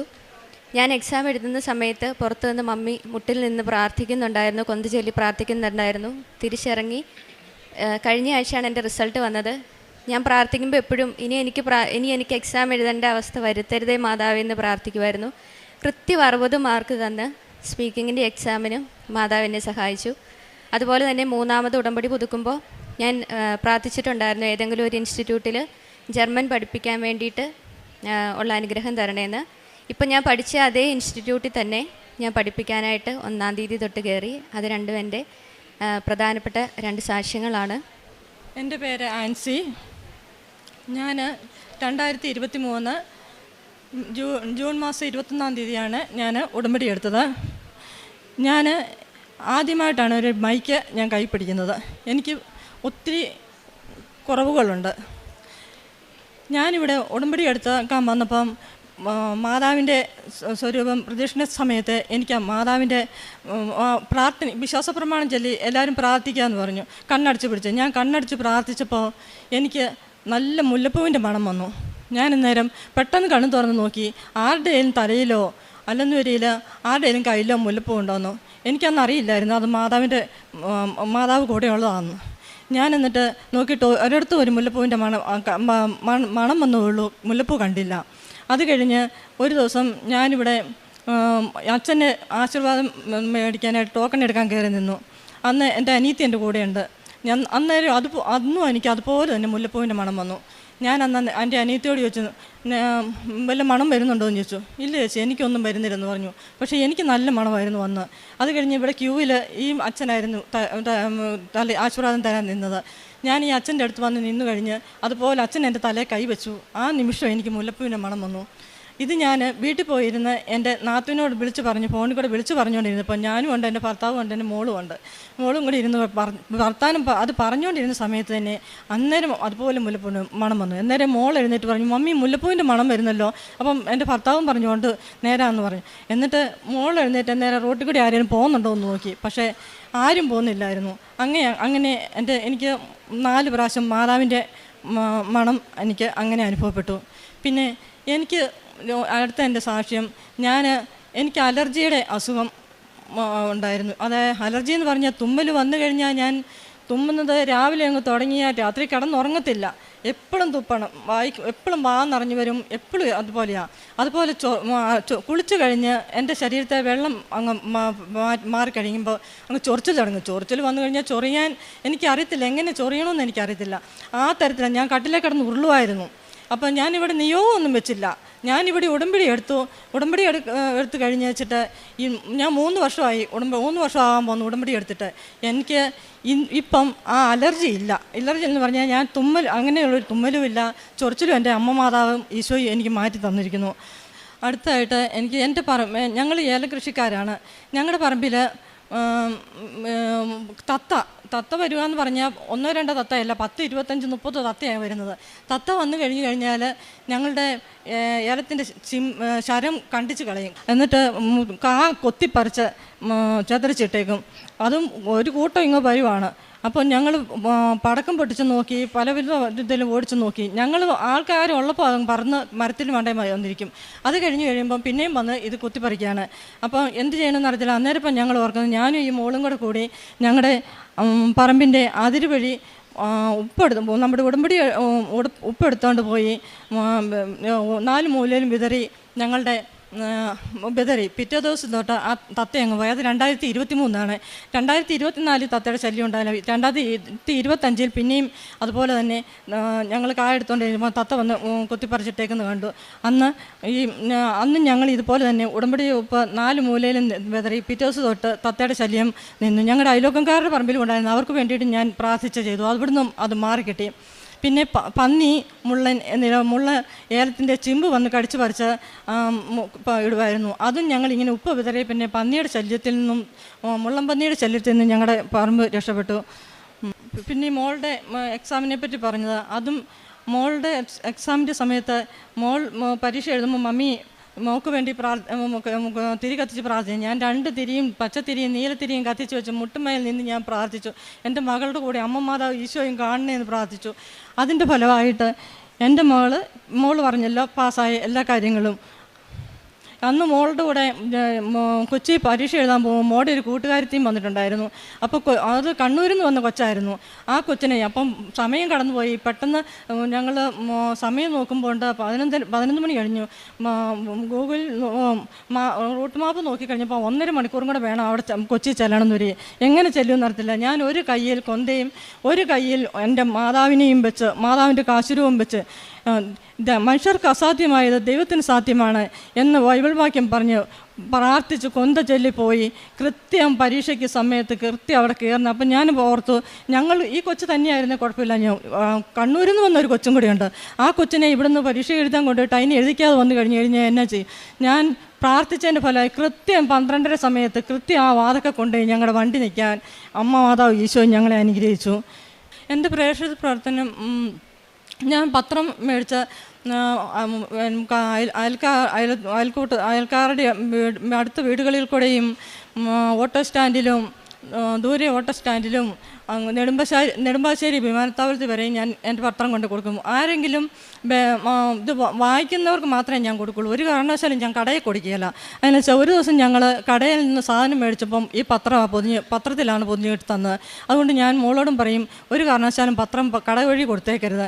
അങ്ങനെ പത്രം എല്ലായിടത്തും കൊടുക്കും. പിന്നെ എൻ്റെ കാരുണ്യപ്രവർത്തികൾ എന്ന് പറഞ്ഞാൽ, ഞങ്ങളുടെ ക്യാൻസർ രോഗികളായിട്ടുള്ളവർക്കൊക്കെ എന്നെ ഒത്തിരി അല്ല, എന്നാൽ ഞങ്ങളെ കഴിയുന്ന സഹായങ്ങൾ ഞങ്ങൾ ചെയ്യുന്നുണ്ട്. പിന്നെ ഞങ്ങളുടെ അവിടെ 3-4 വൃദ്ധസദനം, അതായത് പ്രായമായവരും രോഗികളായിട്ടുള്ളവരുണ്ട്. അവിടെ ഞങ്ങൾ മാസം തോറും ഞങ്ങളെല്ലാവരും കുറച്ച് വീട്ടുകാർ കൂടി 2-3 പൊതി അങ്ങനെ വെച്ചൊരു 110, 115 പൊതി കൊണ്ടുപോയി എല്ലാ മാസവും 2ാം ശനിയാഴ്ച ഞങ്ങളവിടെ കൊണ്ടുപോകും. അവർക്ക് 4 മണി കാപ്പിക്കുള്ള കടിയും കൊടുത്ത് ഓണത്തിന് എല്ലാവരും കൂടി അവനവനെ പറ്റുന്ന സഹായം ചെയ്ത് ഞങ്ങളെല്ലാവരും അതിൽ സഹായിക്കുന്നതാണ്. ഞങ്ങൾ തുണിയെടുത്ത് സഹായിക്കും. പിന്നെ എന്നോട് ഒത്തിരി മനുഷ്യർ പ്രാർത്ഥന സഹായം ചെയ്യും. അവർക്കെല്ലാം എനിക്ക് ഈ ഉടമ്പടി എടുത്തതിന് പറയാം, ആദ്യമൊന്നും എനിക്ക് അത്ര വലിയ, ഞാൻ പ്രാർത്ഥിക്കുന്ന ആളാണ്, പണ്ട് തൊട്ടേ പ്രാർത്ഥിക്കുന്ന ആളാണ്. പക്ഷേ എനിക്ക് ഈ ഉടമ്പടി എടുത്തോടുകൂടി എനിക്ക് പ്രാർത്ഥന കൂടുകയും ചെയ്തു. ആർക്ക് വേണ്ടി എന്നോട് പ്രാർത്ഥിക്കണമെന്ന് പറയുന്ന അവർക്ക് വേണ്ടി പ്രാർത്ഥിക്കുകയും, ഞാൻ രാവിലെ 5 മണി എന്നൊരു സമയമുണ്ടായി ഞാൻ ഏറ്റിരിക്കും. ഒരു ദിവസം എൻ്റെ ഫോണ് കേടായി. ഭർത്താവ് അത് നന്നാക്കാൻ കൊടുത്തു കഴിഞ്ഞപ്പോഴുണ്ട് അതിനകത്ത് നമ്പറുകളെല്ലാം പോയി, അതിൻ്റെ കൂടെ അലാറവും പോയി. അപ്പം ഞാൻ എന്നും 5 മണിക്ക് കേൾക്കുന്ന ആളാണ്. 5:30 ഒരു സമയമായിട്ട് ഞാൻ ഉടമ്പടി പ്രാർത്ഥന ചെല്ലിയിരിക്കും. അപ്പം അങ്ങനെ ഇന്നിപ്പോൾ എൻ്റെ ഫോണിൽ അലാറം പോയത് ഞങ്ങൾ ഓർത്തില്ല, ഞങ്ങൾ കിടന്നുറങ്ങി. രാവിലെ ഒരു 5 മണിയായപ്പം എൻ്റെ വീട്ടിൽ നിന്ന് എന്നെ വിളിക്കും, ആൻസി ആൻസി എന്ന് 3 വിളി കേട്ടു. എന്തോന്ന് വിളിച്ച് ഞാൻ ചാടിയേറ്റപ്പോൾ എൻ്റെ ഭർത്താവിൻ്റെ സ്വരം എനിക്ക് കേട്ടത്. ഞാൻ നോക്കിയപ്പോൾ എൻ്റെ ഭർത്താവ് എൻ്റെ അടുത്ത് കിടപ്പുണ്ട്. അപ്പം ഞാൻ പെട്ടെന്ന് മൊബൈലെടുത്ത് നോക്കി കഴിഞ്ഞപ്പോൾ മൊബൈലിൽ കൃത്യം 5 മണി. അന്ന് അലാറം അടിച്ചില്ലേ ഞാൻ ഏക്കിയല്ലായിരുന്നു. എൻ്റെ അമ്മ മാതാവാണ് അതെന്നെ വിളിച്ച് ഏൽപ്പിച്ചത്. ഇത്രയൊക്കെ അനുഗ്രഹം തന്നെ എൻ്റെ ദൈവമാതാവിനും ഈശോയ്ക്കും 100,000 നന്ദി പറഞ്ഞ് ഞാൻ എൻ്റെ സാക്ഷി ഇവിടെ അവസാനിപ്പിക്കുന്നു. ഞാൻ പറയാൻ വിട്ടുപോയതാണ്, ഞാൻ B2 എക്സാം പാസ്സായി എന്ന് മാത്രമല്ല, അതിനുശേഷം അവിടുത്തെ ഹൗസ് ബിൽഡിങ് ചെയ്യാൻ വേണ്ടിയിട്ടുള്ള ഇൻസ്റ്റിറ്റ്യൂട്ടിൽ സാധാരണ എല്ലാവർക്കും മെയിൽ വരാൻ വേണ്ടി കുറേ വെയിറ്റ് ചെയ്യേണ്ടി വരും. ഞാൻ എക്സാം പാസ്സായി 4ാമത്തെ ദിവസം തന്നെ എനിക്ക് ഇൻ്റർവ്യൂ അറ്റൻഡ് ചെയ്യുകയും ഞാൻ ആ ഇൻ്റർവ്യൂ പാസ്സാവുകയും ചെയ്തു. അതുപോലെ ജർമ്മൻ പഠിക്കുന്നതിന് മുമ്പ് ഞാനൊരു സ്കൂളിൽ ഒരു CBSE സ്കൂളിൽ പഠിപ്പിക്കുന്നുണ്ടായിരുന്നു. അവിടെ 4 മാസമേ പഠിപ്പിച്ചുള്ളൂ. അവിടെ പഠിപ്പിച്ചുകൊണ്ടിരുന്ന സമയത്ത് നാട്ടിൽ തന്നെ ഏതെങ്കിലും ഒരു നല്ല സ്കൂളിൽ ഒരു ജോലി കിട്ടണം എന്ന് ഞാൻ ആഗ്രഹിച്ചിട്ടുണ്ടായിരുന്നു. അപ്പോൾ ആ CBSE സ്കൂളിലെ സാലറി എനിക്ക് കിട്ടുന്നതിന് മുമ്പ് തന്നെ നാട്ടിലൊരു നല്ല സ്കൂളിൽ ജോലി കിട്ടണമെന്നായിരുന്നു ഞാൻ ആഗ്രഹിച്ചത്.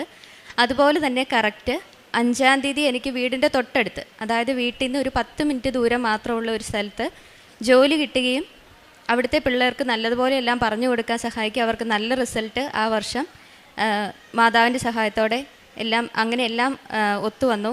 എന്നിട്ട് ഞാൻ അവിടെ ജോയിൻ ചെയ്ത പിറ്റേ ദിവസമാണ് ഞാൻ അതിന് മുമ്പ് പഠിപ്പിച്ചുകൊണ്ടിരുന്ന സ്കൂളിൽ നിന്നുള്ള സാലറി കിട്ടിയത്. അതും മാതാവിൻ്റെ വലിയൊരു അനുഗ്രഹമായിട്ട് നമ്മുടെ മൈൻഡ് വോയിസ്, നമ്മൾ എന്താണോ മനസ്സിലാഗ്രഹിക്കുന്നത് അതങ്ങനെ തന്നെ മാതാവ് കേൾക്കുന്നുണ്ട് എന്നുള്ളതിന് വലിയൊരു തെളിവാണത്.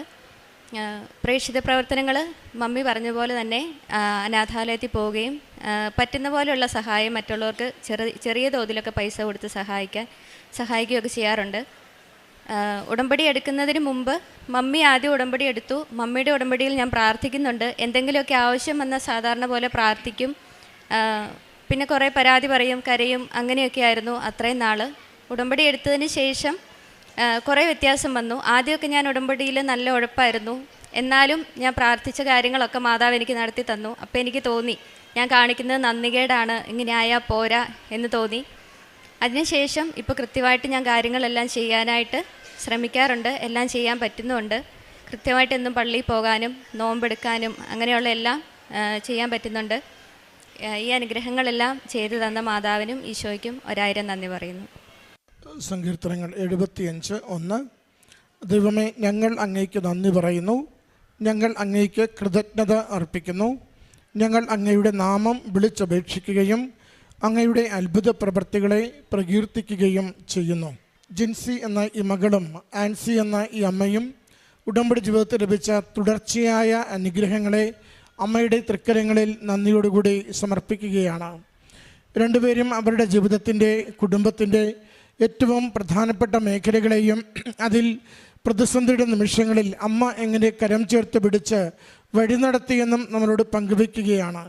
പ്രത്യേകിച്ച് ക്ഷുദ്രജീവികളുടെ, തത്തകളുടെയും മുള്ളൻ പന്നികളുടെയും ശല്യത്തിൽ നിന്ന് കാർഷിക വിളകളെ സംരക്ഷിച്ചുകൊണ്ടും പഠന മേഖലയിൽ നിരന്തരമായി അമ്മ നയിച്ച് സമയത്ത് അമ്മ പരീക്ഷയ്ക്കെത്തിച്ച് വിജയം നൽകി മകളുടെ ഭാവിയെ സുരക്ഷിതമാക്കിയതും ഒക്കെ സാക്ഷ്യത്തിലൂടെ പങ്കുവച്ചു. പ്രിയമുള്ളവരെ, ഉടമ്പടി ഒരു ഉറപ്പാണ്. അത് അമ്മ കൂടെയുണ്ട് എന്നുള്ള ഉറപ്പാണ്. ഉടമ്പടി ഒരു വിശ്വാസമാണ്. അത് പ്രാർത്ഥിക്കുന്ന കാര്യങ്ങൾ ഫലവത്താകും എന്നൊരു വിശ്വാസമാണ്. ഉടമ്പടി സമയത്തിന്മേലുള്ള അമ്മയുടെ അധികാരത്തെ ഓർമ്മിപ്പിക്കുന്നതാണ്. നമ്മൾ ഏറെ നാളായി ലാഗ് ചെയ്തിരിക്കുന്ന ഏതൊരു വിഷയത്തിലും അമ്മ സമയം ചുരുക്കി ഈശോയിലൂടെ നമ്മളെ അനുഗ്രഹിക്കും എന്ന പ്രത്യാശ ഉടമ്പടിയോട് കൂടുതൽ ചേർന്ന് നിൽക്കുവാൻ നമ്മളെ നിരന്തരം സഹായിക്കുന്നുണ്ട്.